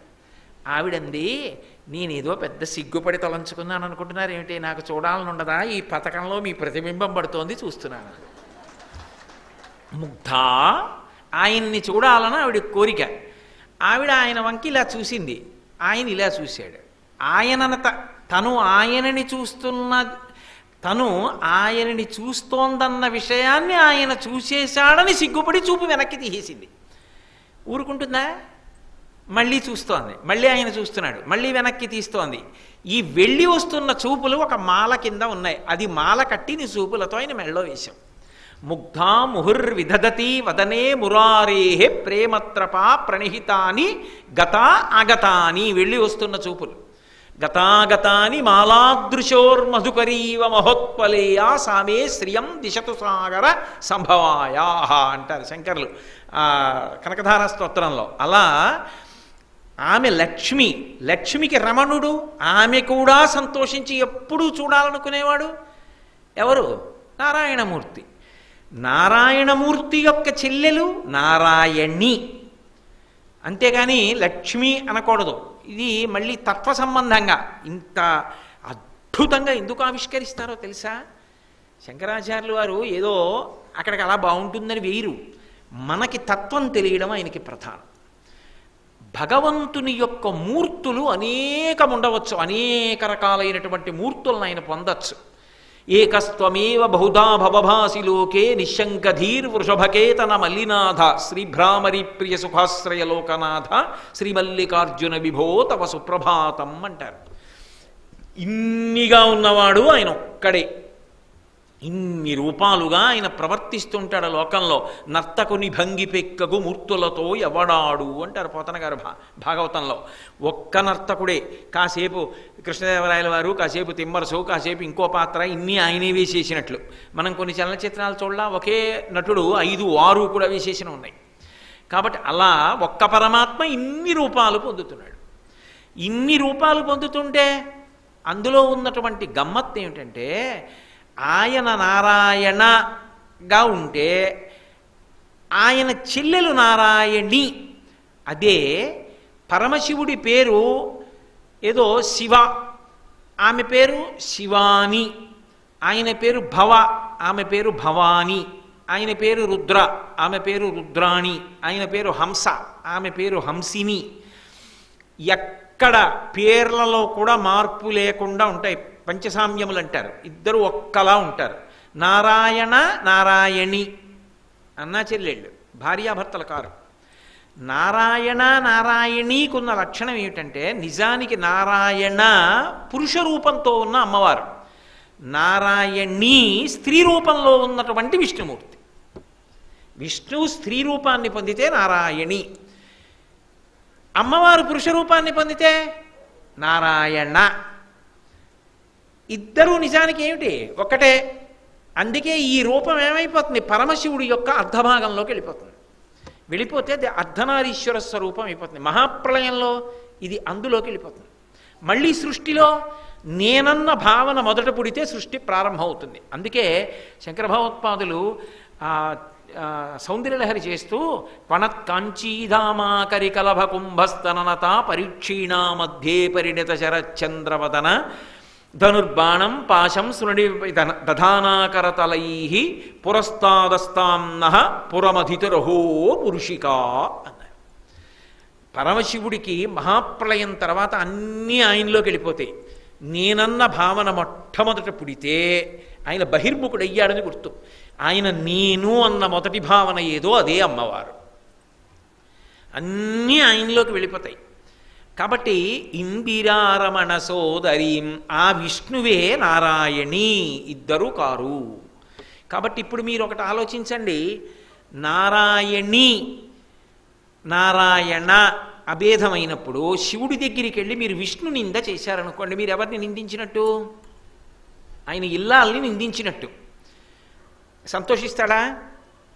ఒక ఆయన్ని పొగుడుదామనుకుని వెళ్ళి, అయ్యా మీరు ఎంత గొప్పవారండి, మీ ఆవిడే ఏమిటో మీకు తగింది కాదు అని అనుకోండి, పోవతలకంటాడు కదా. అయ్యా మీరు అదృష్టవంతులండి, గొప్ప ఇల్లాలన్నారనుకోండి, దా కూర్చో అంటాడు. వాళ్ళిద్దరి అన్యోన్యత అటువంటిది. అందుకే శివకేశవుల మధ్యకెళ్ళకో అన్న మాటకు అర్థం ఏమిటంటే, అమ్మవారు విష్ణువు రెండు కాదని తెలుసుకో. అందుకే ఇద్దరూ రాక్షస సంహారం చేస్తారు, ఇద్దరూ ధర్మాన్ని నిలబెడతారు, ఇద్దరూ భక్తుల్ని పరిపాలన చేస్తారు, ఇద్దరూ కూడా స్థితికారక శక్తులై ఉంటారు. కాబట్టి ఇందిరారమణ సోదరీం, ఆ విష్ణువు యొక్క చెల్లెలు. విష్ణువు యొక్క చెల్లెలు అంటే ఏమండి, ఇద్దరూ అన్నా చెల్లెళ్ళుగా ఎప్పుడన్నా కనపడ్డారా? మీరేదో నారాయణ నారాయణ అని 2 పేర్లు పెట్టి చెప్పేస్తున్నారు, బాగుంది. ఇద్దరు అన్నా చెల్లెళ్ళుగా వచ్చిన సందర్భం ఎక్కడన్నా ఉందా? లోకంలో ఉంది. ఎక్కడుంది అంటే అవతారములన్నిటిలోకి పరిపూర్ణావతారం ఏది? విష్ణువుది, కృష్ణావతారం. కృష్ణావతారం పరిపూర్ణావతారం అంటే దాని అర్థం ఏమిటి? మిగిలిన అవతారాలన్నీ అందులోకి వెళ్ళిపోతాయి అని అర్థం. అన్ని అవతారముల యొక్క తేజస్సు ఏ అవతారంలోకి వెళ్ళిపోతుందో దాన్ని పరిపూర్ణావతారం అంటారు. అప్పుడు తత్వం అంతా దాని ఎందే నిలబడిపోతుంది. ఇప్పుడు కృష్ణుడు మొట్టమొదట పుట్టినప్పుడు ఎక్కడ పుట్టాడు? వసుదేవుడికి దేవకీదేవికి పుట్టాడు. ఎవరిని అమ్మా నాన్న అని పిలిచాడు? ఎవరు ఈయన మా బిడ్డడు అనుకుని పెంచారు? నందయశోదలు. ఆ నందయశోదలకి బిడ్డగా ఎవరు పుట్టింది? అమ్మవారు. ఆవిడ యోగమాయా రూపంతో పుట్టిందా లేదా? అక్కడ నందయశోదలు ఇద్దరు ఏమన్నారు? ఈయన మా కొడుకు అన్నారు. నందయశోదలు ఇద్దరు ఆవిడని ఏమన్నారు? మా కూతురు అన్నారు. అప్పుడు నారాయణ నారాయణి ఒక అవతారంలో పరిపూర్ణ అవతారంలో వస్తే తర్వాత అవతారాలన్నీ అంతే లెక్క అనే కదా సిద్ధాంతం. అయినప్పుడు నారాయణ నారాయణి విష్ణువు అమ్మవారు అన్నా చెల్లెళ్ళు అవుతారా అవరా? అయినప్పుడు శివకేశవుల మధ్య భేదాన్ని పాటించచ్చా? అసలు పాటించకూడదు. అందుకే సంధ్యావందనం చేస్తే నా బుద్ధి ఎన్నడూ శివకేశవుల మధ్య భేదమును పాటింపకుండుగాక అని అడుగుతారు. అందుకే మీరు జాగ్రత్తగా గమనిస్తే శంకరాచార్యుల వారు ఎప్పుడైనా దేవతా స్వరూపాల యొక్క లయాన్ని చెప్పినప్పుడు విష్ణువు గురించి మాట్లాడరు. కారణం ఏమిటంటే అది అమ్మవారి గురించి అవుతుంది, అవతల శివుడు ఉన్నాడు కాబట్టి మాట్లాడకూడదు. అది భక్తి పండితే వచ్చేటటువంటి స్పష్టమైనటువంటి అవగాహన. ఈ తత్వాన్ని నమ్మినటువంటి శంకరాచార్యుల వారు పంచాయతన పూజని లోకంలో ప్రవేశపెట్టినటువంటి వారు, షణ్మత స్థాపనాచార్యులైనటువంటి వారు, విష్ణు సహస్రానికి భాష్యం ఇచ్చినటువంటి వారు, అనేక దేవాలయాల్లో కుంభాభిషేకాలు చేసిన వారు, శ్రీచక్రార్చన చేసిన వారు. విష్ణువు వేరు, ఇది అమ్మవారి మీద శివుడి మీద మాత్రమే స్తోత్రం తప్ప ఆయనకి సంబంధం లేదని ఎలా అంటారు? విష్ణు స్పర్శ తీసుకురావాలి. పైగా మీకు నేను ఒక మాట చెప్పనా? శంకరాచార్యుల వారి యొక్క కులదైవం కృష్ణ భగవానుడు. అందుకే ఆయన పూర్ణానదిని అమ్మగారు అక్కడి వరకు వెళ్ళి స్నానం చేయలేకపోయారు. స్నానం చేయలేకపోతే ఆవిడికి జ్వరం వచ్చింది. ఒరే వెళ్ళలేనరా, పూర్ణానదికి దూరంగా ఉంది అన్నారు. అమ్మా నువ్వు వెళ్ళడం ఎందుకమ్మా, నదినే ఇంటి దగ్గరికి తీసుకొస్తాను, స్నానం చెయ్యి అన్నారు. అంటే ఇంటి దగ్గరికి నదిని ప్రవహించమని అడిగారు. నది ప్రవహించి వచ్చింది. ఈ ప్రవహించడంలో ఏమైందంటే వీళ్ళ కులదైవం గుడి ఉంది అక్కడ. చిన్న గుడి ఉండి కృష్ణ భగవానుడు ఉన్నాడు. పూర్ణానది వరదల్లోది కొట్టుకుపోయింది, కప్పేసి. ఇది నిజమా కాదా అంటే జలప్రవాహం యొక్క అడుగున ఉన్నటువంటి మట్టి రాళ్ళు పట్టి ఆ నది ఎంతకాలం నుంచి ఉందో చెప్పగలిగినటువంటి శాస్త్రవేత్త ఒక ఆయన ఒకప్పుడు కామకోటి పీఠాధిపత్యం వహించిన చంద్రశేఖరేంద్ర సరస్వతి మహాస్వామిని కలుసుకున్నాడు. మీరేం చదువుకున్నారు ఏమిటి అని అడిగారు ఆయన. అడిగితే ఆయన అన్నాడు, ఒక నదీ ప్రవాహాన్ని బట్టి ప్రవాహం అడుగున ఉన్నటువంటి మట్టి రాళ్ళు బట్టి ఆ ప్రవాహం ఆ నది ఎన్ని వేల సంవత్సరాల క్రితం వచ్చిందో నేను చెప్తానన్నాడు. మంచిది, మీరు ఒక పని చేయండి, కాలడి వెళ్ళి పూర్ణానది ప్రవాహం ప్రవహిస్తున్నది ఎంతకాలం నుంచి ఉంది, శంకర భగవత్పాదుల ఇంటి ముందుకు వచ్చినటువంటి పాయ ఎంతకాలం నుంచి ఉంది, మీరు ఆ మట్టి రాళ్ళు తీసి లెక్క కట్టి నాకు చెప్పండి అని అడిగారు. ఆయన రెండు చోట్ల మట్టి రాళ్ళు సేకరించి ప్రయోగశాలలో ప్రయోగాలు చేసి వచ్చి మహాస్వామి వారితో చెప్పాడు, పూర్ణానది శంకరాచార్యుల వారి ఇంటి ముందు ప్రవహిస్తున్నటువంటి పాయ శంకర భగవత్పాదులు శరీరంతో ఉన్నారని మనం ఏ కాలం చెప్తున్నామో అప్పుడే వచ్చింది అని ఆయన గణన చేత నిర్ధారించాడు. పూర్ణానది అంతకన్నా కొన్ని వందల వేల సంవత్సరాల ముందు నుంచి ఉంది ఆ ప్రవాహం అని చెప్పాడు. అంటే శంకరులు పూర్ణానదిని తీసుకొచ్చారా, తీసుకురాలేదా? తీసుకొచ్చినప్పుడు ఈ కృష్ణుడి గుడి మునిగిపోయింది. మునిగిపోతే శంకర భగవత్పాదులకి స్వప్నంలో కృష్ణుడు దర్శనం ఇచ్చాడు. ఇచ్చి, శంకర మీ అమ్మ కోసం పూర్ణానదిని తెచ్చావు బాగుంది, కానీ నీ కులదైవాన్ని నా గుడి మునిగిపోయింది అంటే శంకరులు ప్రార్థన చేశారు, స్వామి పొరపాటైంది, అమ్మ కోసం పూర్ణానదిని పిలిచాను, మీరు వెంటనే వచ్చి ఒడ్డుకు చేరండి, మిమ్మల్ని యథావిధి ఆరాధన చేస్తానన్నారు అని కృష్ణ పరమాత్మ యొక్క మూర్తిని ఒడ్డున మళ్ళీ పునఃప్రతిష్ఠ చేశారు. ఇప్పటికీ సచ్చిదానంద శివాభినరసింహస్వామి భారతీస్వామి వారు ఒకానొకప్పుడు ట్రావెన్కూర్ ఎస్టేట్లో ఉంది. ఇప్పటికీ కూడా శంకరాచార్యుల వారి తల్లిగారి సమాధి కూడా ఉంది అని ఆయన ధ్యానంలో దర్శనం చేసి చెప్తే వెళ్ళి వెతికారు. వెతికితే ఆ ప్రదేశం దొరికింది. దొరికితే ఆయన ఆలయానికి కుంభాభిషేకం చేయడానికి వెడితే ఒక అద్భుత సంఘటన జరిగింది. ఆయన సాయంకాలం ప్రదోష వేళ పూజ చేశారు. పూజ చేసి పరివారం అంతా వెళ్ళిపోయారు. ఎవరో ముఖ్యమైనటువంటి పరివారం చక్రవర్తికి ఉన్నట్టు ఉంటారు. ఆయన లోపలికి వెడుతున్నారు. తెల్లటి గుడ్డ తల మీద వేసుకుని ముఖానికి బొట్టు లేకుండా విభూతి మాత్రమే పెట్టుకున్న విధవ కనపడింది ఆయనకి. ఆయన వెంటనే దిగ్గున తల తిప్పుకుని, నేను ఉన్న ఏకాంత మందిరంలోకి ఒక విధవ ఎలా వచ్చింది అని చటుక్కున స్నానం కోసమని వెడుతున్నారు. ఆ రోజుల్లో ఉన్న సంప్రదాయ నిష్ఠ అటువంటిది. వారు వెంటనే స్నానం చేసేవారు. స్నానానికి వెళ్ళబోతుంటే, నేను ఎక్కడున్నానో కనిపెట్టి నాకు గుడి కట్టి కుంభాభిషేకం చేయడానికి వస్తే నేను నీకు దర్శనమిస్తే నా దర్శనం అమంగళకరమని తల తిప్పుకుంటున్నావా అని అడిగింది ఆవిడ. వెంటనే నేల మీద పడ్డారు ఆయన. ఎవరావిడ? శంకర భగవత్పాదుల యొక్క తల్లిగారు సచ్చిదానంద శివాభినవ నరసింహ భారతీ స్వామి వారికి దర్శనమిచ్చారు. అప్పుడే కట్టారు అక్కడ గుడి. శంకర భగవత్పాదుల్ని అమ్మగారు ఎక్కడ ప్రసవించారో ఆ గది కూడా ఉంది ఇప్పటికీ కాలడీలో. శృంగేరి మఠం వారు నిర్వహణ చేస్తున్నారు. అంత పరమసత్యం. కృష్ణ భగవానుడు శంకర భగవత్పాదుల యొక్క ఆరాధ్య దైవం, వారి కులదైవం ఆయన. అందుకే మీరు గమనిస్తే శంకరాచార్యుల వారు తత్వావిష్కరణలో ఎక్కడెక్కడ అమ్మవారి గురించి చెప్పినా అక్కడక్కడ విష్ణు స్పర్శ తీసుకొస్తారు. సౌందర్యలహరి చేసినా కూడా అవిద్యానామంతస్తిమిరమిహిరోద్దీపనగరి జడానాం చైతన్యస్తబకమకరంద శృతిఝరి దరిద్రాణాం చింతామణిగుణనికా జన్మజలధౌ నిమగ్నానాం దంష్ట్రా మురరిపు వరాహస్య భవతి. మురరిపు అంటే మురాసురుణ్ణి సంహరించినటువంటి కృష్ణ భగవానుడు. అమ్మవారి పాదాన్ని శ్రీకృష్ణ భగవానుడి యొక్క అనుగ్రహంతో పోల్చారు. ఆయన వెంటనే అమ్మవారి గురించి చెప్తే విష్ణు స్పర్శ తీసుకొస్తారు. ఎందుకంటే నారాయణ నారాయణి రెండు కాదు ఒక్కటే. ఇది చెప్పడానికే మళ్ళీ వెంటనే ఆ విషయాన్ని మనకి నిర్ధారణ చేస్తూ ఆ తల్లి శ్రీ మహావిష్ణువు యొక్క సోదరి అని చెప్పడానికి ఇందిరారమణ సోదరి మనసి భావయామి పరదేవతాం. అసలు ఆ శబ్ద గుంభనం ఎంత అందంగా ఉంటుంది. భావన చెయ్యడానికి పరమ సౌందర్యవంతం. ఒకెత్తు. నేను మీతో నిన్న మనవి చేశానే, మీరు కాదు ధ్యానం చేయడం. కొన్ని శబ్దములు ఉంటాయి.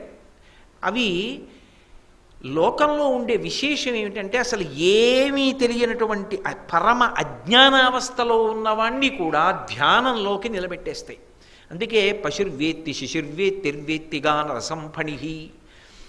పరమ క్రోధంతో ఎప్పుడు ఊగుతుంటుంది పాము. అటువంటి పాము పరమాజ్ఞానంలో ఉండేటటువంటి చంటి పిల్లవాడు ఇద్దరూ కూడా ఎంతో సంతోషంతో ఏడుపు మానేసి కోపం మానేసి అలా నిలబడి వినేటట్టుగా చెయ్యగలిగినది ఏది అంటే సంగీతం. సంగీతం అంటే దాని అర్థం సామగానం. సామ అంటే శాంతి. అది అంత శాంతినిస్తుంది సామవేదం. అందుకే సామవేద పఠనం చెయ్యగలిగినటువంటి విద్వాంసులు సామగానం చేస్తుంటే అసలు లోకాన్ని మర్చిపోతాం. ఆ సామగానం చేయడం అంటే మాటలండి.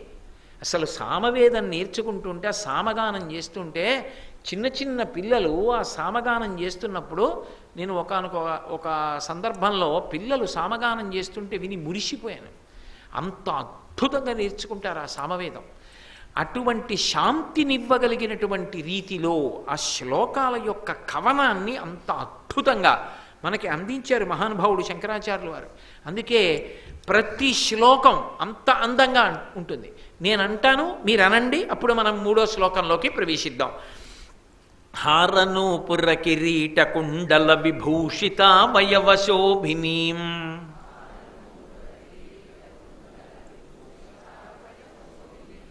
కారణీశవరమౌళి కోటి పరికల్ప్యమాన పదపీఠికాం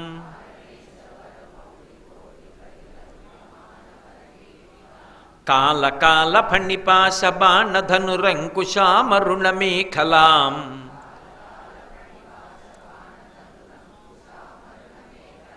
ఫాలభూతిలకలోచనాం మనసి భావయామి పరదేవతాం.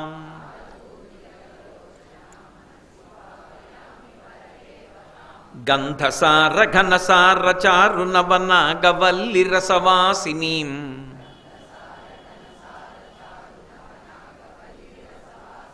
సాంధ్యరాగ మధురాధరాభరణ సుందరానన శుచిస్మితాం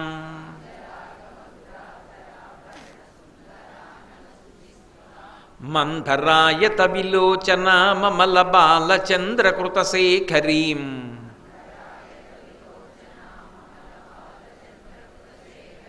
ఇందిరారమణ సోదరీం మనసి భావయామి పరదేవతాం.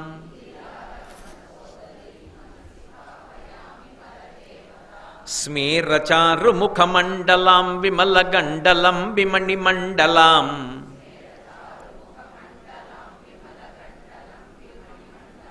హారదాం అపరిశోభమానకుచభారభీరుతనుమధ్యమాం.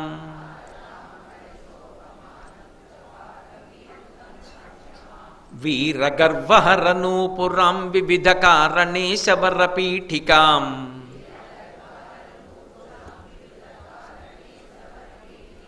మారవైరి సహచారిణీం మనసి భావయామి పరదేవతాం.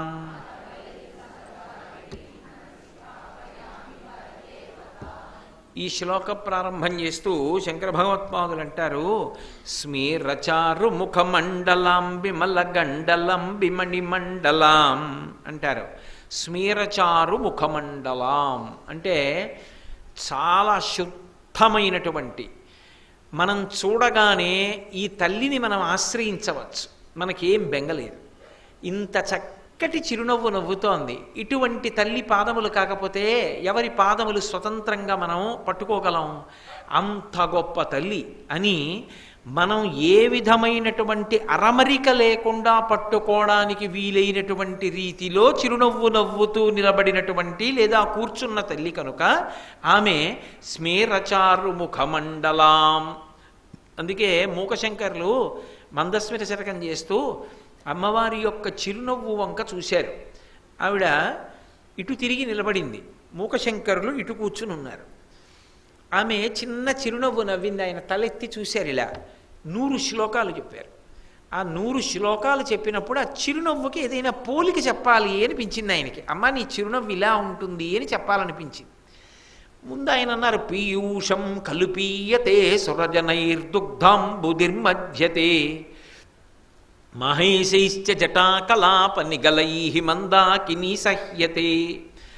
అమ్మా అమృతంలా ఉంది నీ చిరునవ్వు అనాలనుకున్నారు. అమృతంలా ఉంది నీ చిరునవ్వు, పాల సముద్రంలా ఉంది నీ చిరునవ్వు అందామంటే ఆ పాల సముద్రాన్నేమో దేవతలు దానవులు కలిసి చిలికారు. ఎలా పోలుస్తాను? పోల్చలేను. అలా చిలకడం సాధ్యమా నీ చిరునవ్వుని? కాబట్టి కుదరదు. అమృతంతో పోలుద్దామంటే దాన్ని రాక్షసులు కూడా తాగారు, కాబట్టి ఎలా పోలుస్తాను? కుదరదు. గంగా నదంత స్వచ్ఛంగా ఉంది అందామా? గంగ శంకరుడి యొక్క తల మీద పడేటప్పుడు అహంకారంతో పడింది, ఈడ్చోతల బారేస్తానంది. అంటే ఆయన పెద్ద జటాజూటాన్ని విస్తరించి గంగని కట్టేశాడు. అహంకారంతో పడింది గంగ. అమ్మా పరమశుద్ధమైన నీ చిరునవ్వుని అహంకారంతో పడిన గంగతో ఎలా పోల్చనమ్మా? అందుకేట శంకరుడి యొక్క జటాజూటంలో పడేటప్పుడు రంగతుంగ తరంగ సంఘములతో రంజిల్లు ఘోషంబుతో బంగారంబగు పొంగుతో నురగతో పువ్వాట తుంపర్లతో భంగులు తల్పుచు జంఘలించుత నభో భాగము నుండి దారన్ గంగమ్మను దల్చితే శిరమునన్ రంజిల్లుతున్ శంకరా అన్నారు. అలా పడుతున్నప్పుడు అహంకరించింది, ఈడ్చేస్తాను ఈ పరమశివుణ్ణని. ఆ తర్వాత తప్పు తెలుసుకుంది. అబ్బా ఇంతటి మహానుభావుడు అహంకరించాననుకుంది. అయ్యో ఈ గంగావతరణంలో అహంకారంతో పడ్డాను తప్ప ముందు ఆయన కాళ్ళ మీద పడలేదే అని బాధపడిందిట. అదే శంకరుడు శంకరాచార్యుల వారిగా వచ్చిన తర్వాత మొట్టమొదట కాశీపట్టణానికి వెళ్ళి గంగానది స్నానానికి ఎడుతుంటే గంగ తొందరగా ముందుకొచ్చింది, ఎప్పుడెప్పుడు ఈయన కాళ్ళు కడుగుతాను ముందని. అందుకని అమ్మ నీ చిరునవ్వుకి నేను ఏమని చెప్పను? నీ చిరునవ్వు ముందు అమృతం సరిపోదు, పాలసముద్రం సరిపోదు, గంగానది సరిపోదు, ఏదీ సరిపోదు. అందుకే అమ్మ నీ చిరునవ్వుకి తగినటువంటి పోలిక నేను వెయ్యలేనమ్మా అన్నారు మూకశంకర్. అంత పరిశుద్ధమైనటువంటి చిరునవ్వు నవ్వుతుంటుంది ఆ తల్లి. అందుకే చారుస్మేరముఖమండలాం విమలగండలం విమణిమండలాం. అసలు అమ్మవారిని ధ్యానం చేయడంలో అదొక పరమాద్భుతమైనటువంటి ప్రక్రియ. అమ్మవారిని ధ్యానం చేసేటప్పుడు నిన్నను మీతో నేను తాంబూల చర్వణం గురించి చెప్పాను. అమ్మవారు తాంబూలం నవిలితే దాంట్లో ఉండేటటువంటి వైభవం ఏమిటి అన్న దాని గురించి మాట్లాడడం జరిగింది. సాధారణంగా అమ్మవారు తాంబూలం ఏదో భోజనం చేసిన తర్వాత వేసుకోవడం కాదు, ఆవిడ ఎప్పుడూ తాంబూల చర్వణం చేస్తూ ఉంటుంది. ఆవిడ యొక్క సువాసినిత్వం అటువంటిది. నేను ఎప్పుడూ తాంబూలం నవ్వులుతూ ఉంటుంది. ఆవిడ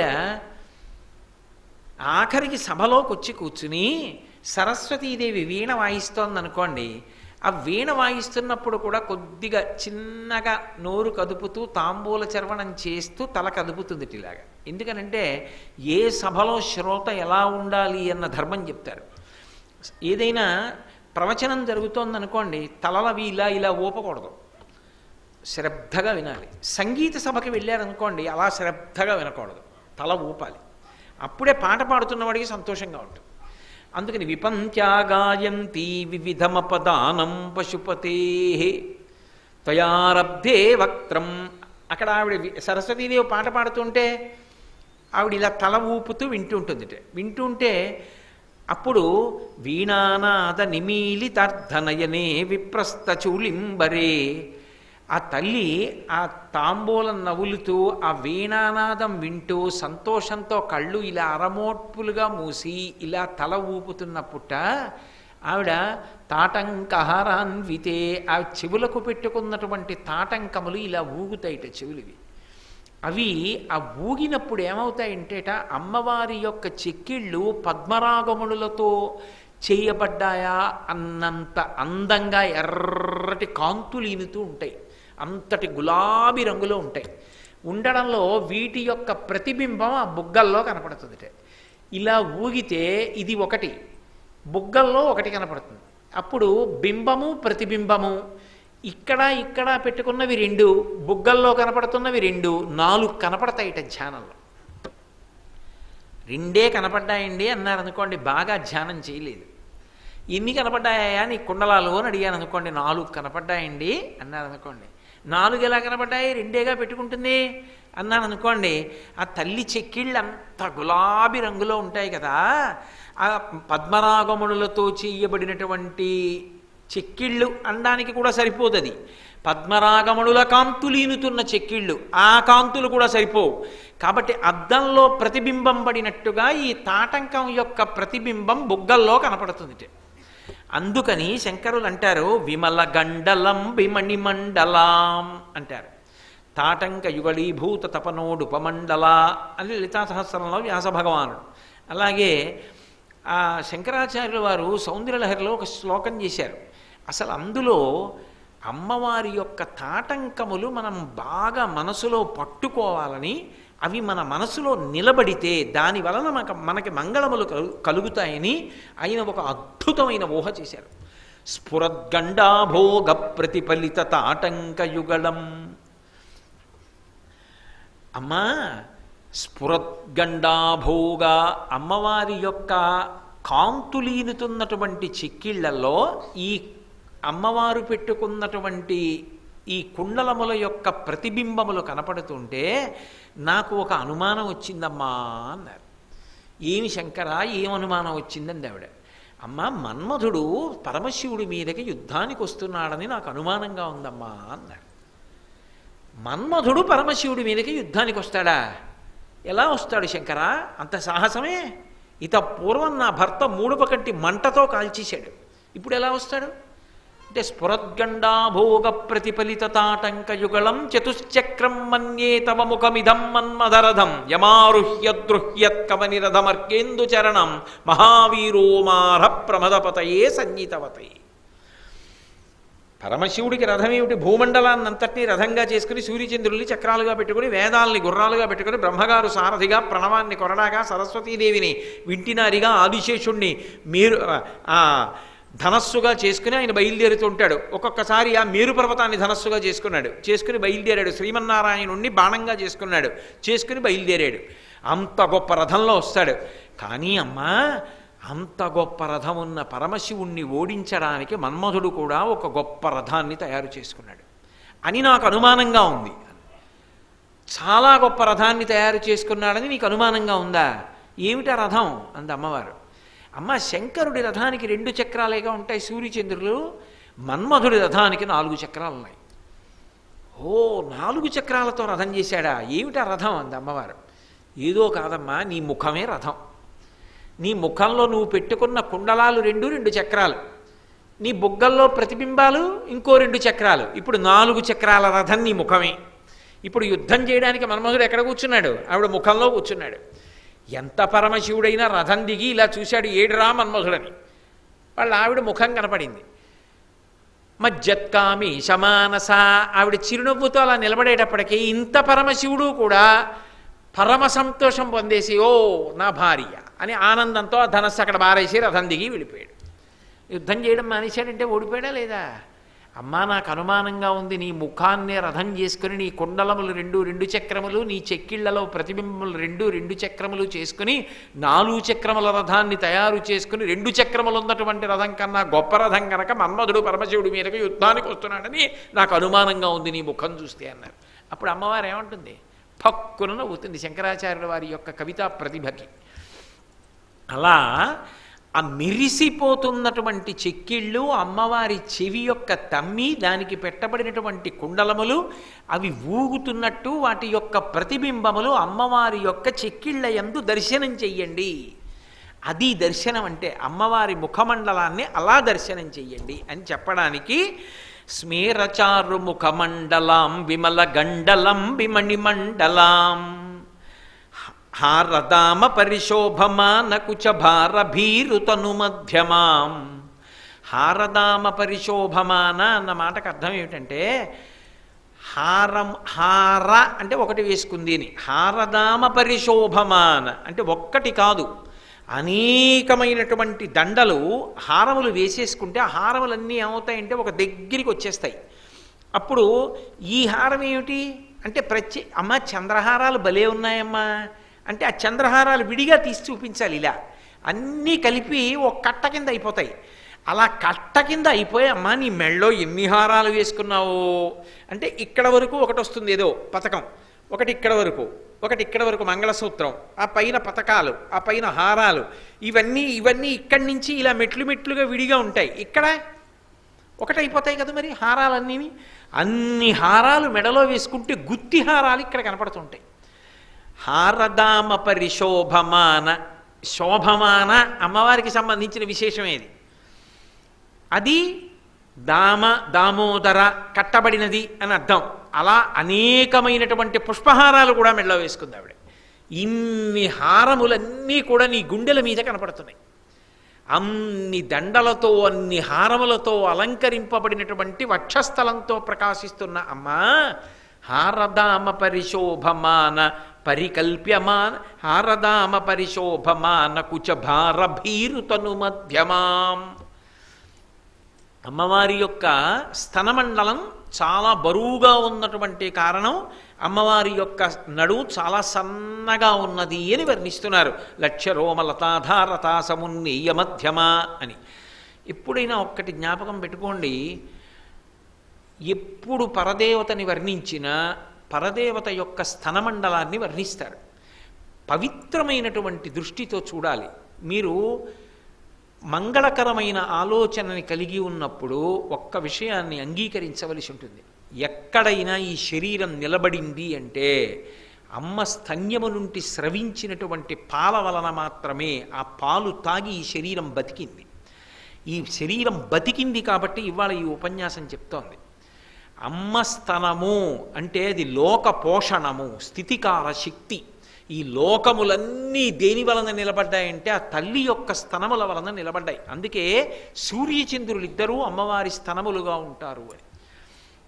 ఒక్కడు ఏనుగుముఖంబునను మరొక్కడు ఆరుముగాలతోడ నీ అక్కున పాలు ద్రావ జగమంతయు బిడ్డలు కన్న తల్లి నేడెక్కడ నుండి చేపెదకో ఇనబింబము చంద్రబింబమున్ తక్కక నీ యురంబునను తల్పకయున్న హర్ని చల్సతి అన్నారు మహానుభావుడు పేరాల భరతశర్మ గారు శారదానంద లహరిలో.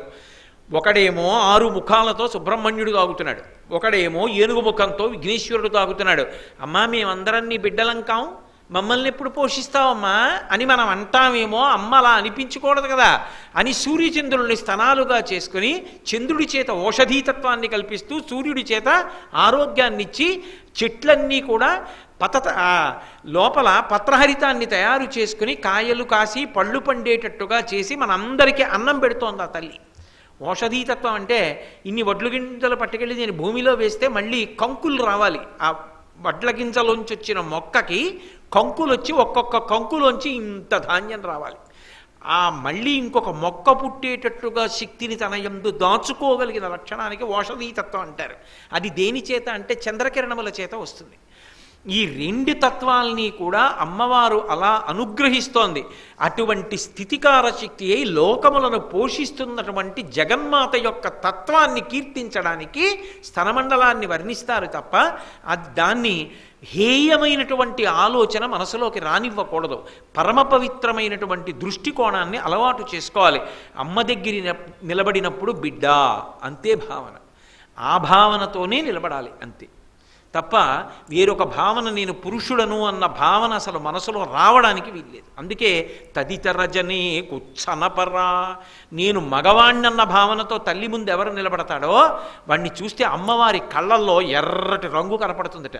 ఎవడరా ఈ దుర్మార్గుడని, అమ్మా నీ బిడ్డని అని నిలబడినటువంటి పిల్లవాడిని చూస్తే, భక్తుణ్ణి చూస్తే కుమారా అని పొంగిపోతుందట తల్లి. అందుకని సన్నటి లణిమున్నటువంటి తల్లి తను కుచభార భీరు తను మధ్యమాం.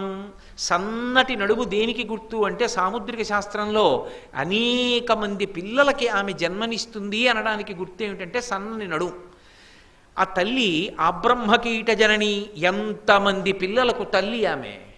ఇంతమంది పిల్లల్ని కన్న తల్లి అంటే ఆమె యొక్క నడుము ఎంత సన్నంగా ఉండాలి. అంతటి సన్నని నడుము కలిగిన తల్లి కాబట్టి అంత సన్న నడుము మీద అమ్మ ఇంత భారమైనటువంటి స్తనమండలాన్ని మోస్తూ లోకములను పోషిస్తున్న తల్లివి అంటే ఇంతమందిని కన్న సృష్టి శక్తివి, ఇంతమందిని పోషిస్తున్న స్థితికార శక్తివి అని కీర్తన చెయ్యడం. కాబట్టి హారదామ పరిశోభమాన కుచభార భీరుతను మధ్యమాం వీరగర్వహర నూపురాం. ఆవిడ పాదములకు పెట్టుకున్నటువంటి నూపురములు వీరుల యొక్క గర్వములను హరిస్తాయిట. ఎలా అన్వయం అంటే అసలు ఆ తల్లి పాదముల నుంచి పొందినటువంటి శక్తి వలన మాత్రమే ఎవడైనా అధికారంలో కూర్చుని రాచ పదవి వెలగబెడతాడు. అందుకే ఆ తల్లి వెడుతుంటే ఆవిడ పాదముల మీద ఏ నీరాజనపు కాంతులు ప్రసరిస్తాయంటే మహాచక్రవర్తులు దేవతల యొక్క కిరీటములకు పెట్టబడినటువంటి మణుల కాంతులు ఆమె పాదములకు నీరాజనములుగా ఇవ్వబడుతుంటాయి. రాజన్ మత్తమరాళమందగమనాం రాజీవపత్రిక్షణాం రాజీవ ప్రభవాదిదేవ మకుటై రాజత్పదాంభౌరుహాం రాజీవాయతపత్రమండిత కుచాం రాజాధిరాజేశ్వరీం శ్రీశైలస్థలవాసినీం భగవతీం శ్రీమాతరం భావయే. ఆ తల్లి యొక్క శక్తి చేత మాత్రమే ఎవరైనా సరే మేము వీరులము, శక్తి కలిగిన వాళ్ళము అనిపించుకుంటారు. అమ్మవారి అనుగ్రహం లేకుండా నేను వీరుణ్ణి అనిపించుకునేవాడు లోకంలో ఉండడు. ఎక్కడి నుంచి ప్రతిపాదన శంకరాచార్యులు వారు చేస్తున్నది? వారు మహాపురుషులు, వారు జగద్గురువులు. ఉపనిషత్తులు వారికి కరతలామలకం. ఉపనిషత్తులు జ్ఞానకాండ. కేనోపనిషత్తులో ఒక కథ ఉంది. ఏమిటి అంటే ఒకానొకప్పుడు ఇంద్రాది దేవతలందరూ కూడా దానవుల మీదకి యుద్ధానికి వెళ్ళారు. దానవులందరూ ఓడిపోయారు. దేవతలందరూ సంతోషంతో తిరిగి వచ్చేస్తున్నారు. సంతోషంతో తిరిగి వస్తూ వాళ్ళందరూ ఒక చోట కూర్చున్నారు. వాళ్ళందరూ ఒక చోట కూర్చుని ఆనందంతో మాట్లాడుకుంటున్నారు. మనం ఆ దానవుడిని ఇలా చంపేశామంటే, వాడిని ఇలా చంపేశామంటే, వాడిని అలా చంపేశామని మాట్లాడుకుంటున్నారు. ఓహో, వీళ్ళు దానవుల్ని సంహరించడానికి అసలు నా శక్తి కారణమన్న ప్రధానమైన విషయాన్ని విస్మరించి వీళ్లే సంహరించామని అహంకారాన్ని పొందుతున్నారు. వీళ్ళకు పాఠం చెప్పాలనుకుంది తల్లి. భూమ్యాకాశములు రెండు ఏకమైపోయేటట్టుగా ఒక పెద్ద తేజోరూపం ఒకటి నిలబడింది. అంత పెద్ద తేజోరూపం నిలబడితే చూశారు, ఏమిటి అంత పెద్ద తేజోరూపం ఉందని. తేజస్సు కాబట్టి తేజస్సే దాంతో మాట్లాడగలదని అగ్నిహోత్రుని పంపించారు. ఆయన వెళ్ళి అడిగే లోపలే ఆ తేజస్సు అడిగింది, కస్త్వం, ఎవరు నువ్వు అని అడిగింది. నేను అగ్నిహోత్రుణ్ణి, జాతవేదుణ్ణి, నేను దేన్నైనా భస్మం చేస్తానన్నాడు. వెంటనే ఓ గడ్డి పరక ముందుకు పడేసి దీన్ని భస్మం చెయ్యింది ఆ తేజస్సు. అగ్నిహోత్రుడు తన శక్తినంతటినీ ఉపయోగించాడు. అది అలాగే ఉంది. సిగ్గుపడిపోయి వెనక్కి వెళ్ళిపోయాడు ఇంద్రుడి దగ్గరికి. వెంటనే ప్రభంజనుణ్ణి పంపించాడు. ప్రభంజనుడు అంటే తన వేగం చేత కొమ్మల్ని దేన్నైనా విరిచేస్తాడు. వాయువు సామాన్యంగా వీచకుండా విశేష వేగంతో వీస్తే దేన్నైనా విరిచేస్తుంది. ప్రభంజనుడు అంటారు. వాయుదేవుడు వెళ్ళాడు. అమ్మవారంది, ఎవరు నువ్వు అంది. నేను వాయుదేవుణ్ణి. ఏం చేస్తావు అంది. దేన్నైనా ఎగరగొట్టేస్తానన్నాడు. ఆ గడ్డి పరకను ఎగరగొట్టు అని గడ్డి పరకను చూపించింది. ఆయన తన శక్తిని అంతటినీ ఉపయోగించాడు, ఓ గడ్డి పరకను ఎగరగొట్టలేకపోయాడు. సిగ్గుపడిపోయి వెనక్కి వెళ్ళి ఇంద్రుడితో చెప్పాడు, ఆమె ఎవరో తెలియదు కానీ గడ్డి పరకని ఎగరగొట్టలేకపోయాను, సిగ్గుపడి వచ్చేసాను అన్నాడు. ఇంద్రుడు బయలుదేరాడు. 4 అడుగులు వేసిన తర్వాత జ్ఞాపకానికి వచ్చింది, ఏ తల్లి అనుగ్రహం లేకపోతే నేను ఇవాళ ఈ కార్యం సాధించగలను, ఇదంతా మేమే సాధించామని అహంకరించాం.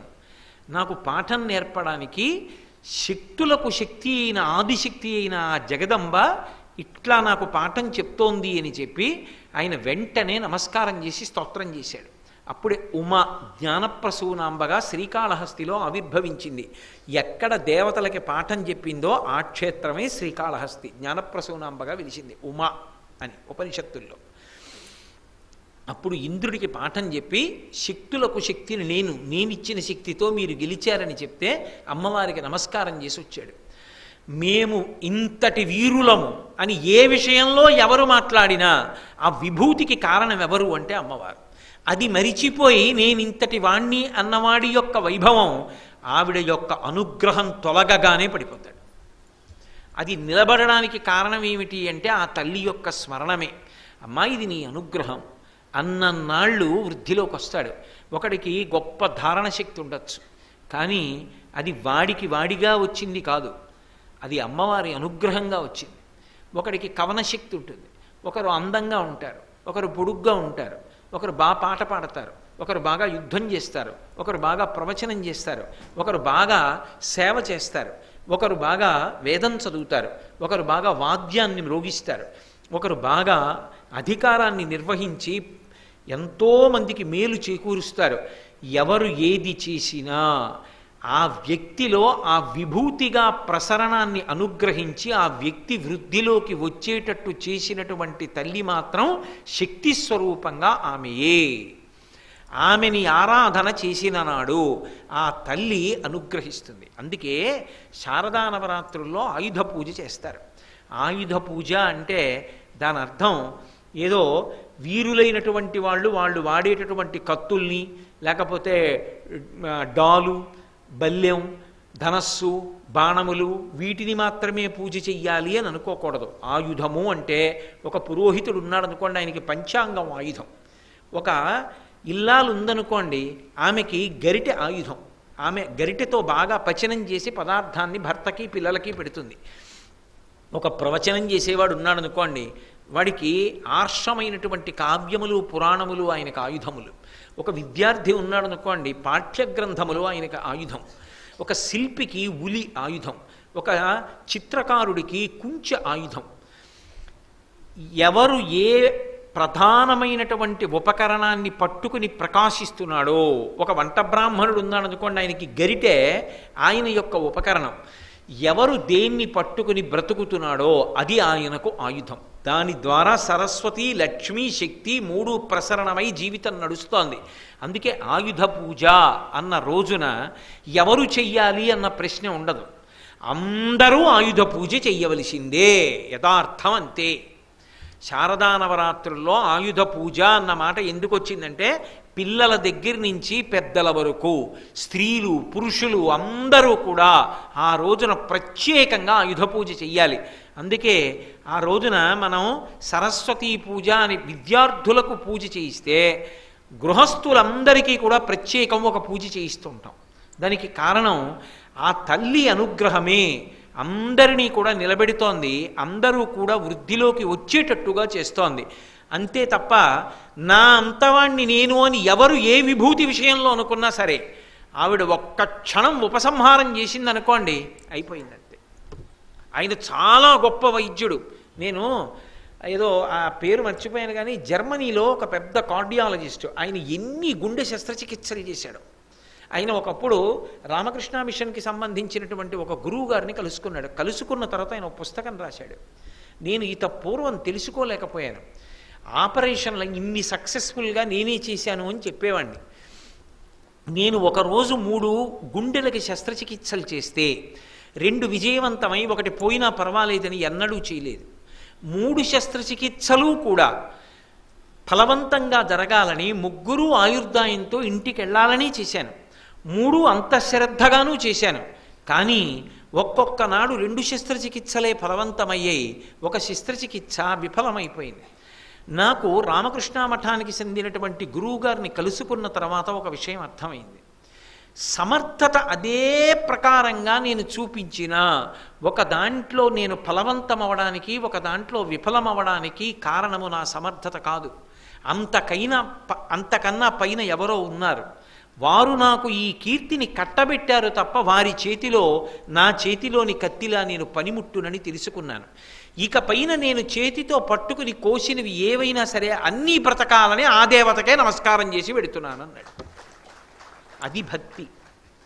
అది ఎక్కడ ఉంటుందో అక్కడ ప్రవాహానికి అడ్డు ఉండదు, ప్రవాహం వెళ్ళిపోతుంది. ఇప్పుడు గొట్టం ఉందనుకోండి, గొట్టానికి ఏదైనా అడ్డుపడింది అనుకోండి, లోపల ప్రవాహం ఆగిపోతుంది. అమ్మవారి నుంచి విభూతి ప్రవాహానికి అడ్డేమిటో తెలుసా? అహంకారం. నా అంత వాణ్ణని నువ్వు ఎప్పుడైనా ఇలా గుండెల మీద చెయ్యేసుకుని అహంకారం మొదలుపెట్టావా, అదే పతనానికి హేతు. ఎక్కడ నువ్వు శోభించావో అక్కడే పతనాన్ని అనుభవించడం ప్రారంభమైపోతుంది. ఎందుకని అంటే ఆ శక్తి ప్రసరణం ఆగిపోయింది. దుర్వినియోగం చేశావు, అహంకారంతో ప్రవర్తించావు. ఆవిడ దగ్గర ఇలా అంటే చాలు, ఏమీ అనక్కర్లేదమ్మా, నీ అనుగ్రహం చేత 4 మాటలు చెప్పుకున్నానమ్మా, చాలు, ఇంకా నాకు అంతకన్నా ఏం కావాలి? తల్లి, నీ బ్రతికున్న నాళ్ళు నా చేత ఇలా చెప్పించు. ఆఖరణ నా ఊపిరి ఆగిపోయేటప్పుడు కూడా నిన్ను స్తోత్రం చేస్తూ నా ఊపిరి ఆగిపోవాలి. అదొక్కటి నాకు ఇయ్యమ్మా అనగలిగితే ఆ విభూతిని ఆవిడ ఆపదు. ఆవిడ అలాగే నిర్వహింపచేసి ఆ కీర్తితోనే వాడు వెళ్ళిపోయేటట్టు చేస్తాడు. లేనినాడు ఇబ్బందులు వస్తాయి. అందుకే నేను వీరుడననేటటువంటి గర్వాన్ని తన కాలి అందె చేత తీసేస్తుంది. పాదం కూడా అక్కర్లా, ఆమె కాలి అందె చాలు తీసేయడానికి. అదే తల్లి ఒక్కసారి ప్రేమతో ఇలా చూస్తే చాలు, కటాక్షం చేత ఎంత శక్తినైనా ఇస్తుంది. అర్హత అనర్హత నిరూపించుకోవలసింది మనం. ఇది నువ్వు ధ్యానమునందు గుర్తు పెట్టుకుని ఆవిడ పాదం వంక చూడు అని చెప్పడానికే శంకర భగవత్పాదులు వీరగర్వహరను పురాం కేనోపనిషత్తులోంచి తీసుకుని చెప్పినటువంటి మాట ఇది. అంత గొప్పగా మనకి ప్రబోధం చేస్తూ మహానుభావుడు మనకి ఈ ఎలా అమ్మవారిని ధ్యానం చెయ్యాలి అన్నది, అమ్మవారి వైభవం అంతా మీ మనసుకు అందుకోగలిగారనుకోండి, అంతా అంటే ఎక్కడ మీరు సంతోషపడిపోతే అదే అంత. నాకు కొంత తెలియలేదన్న భావన ఉండక్కర్లేదు. ఆ సంతోషంతో మీరు అమ్మవారిని ధ్యానం చేశారనుకోండి, చాలు.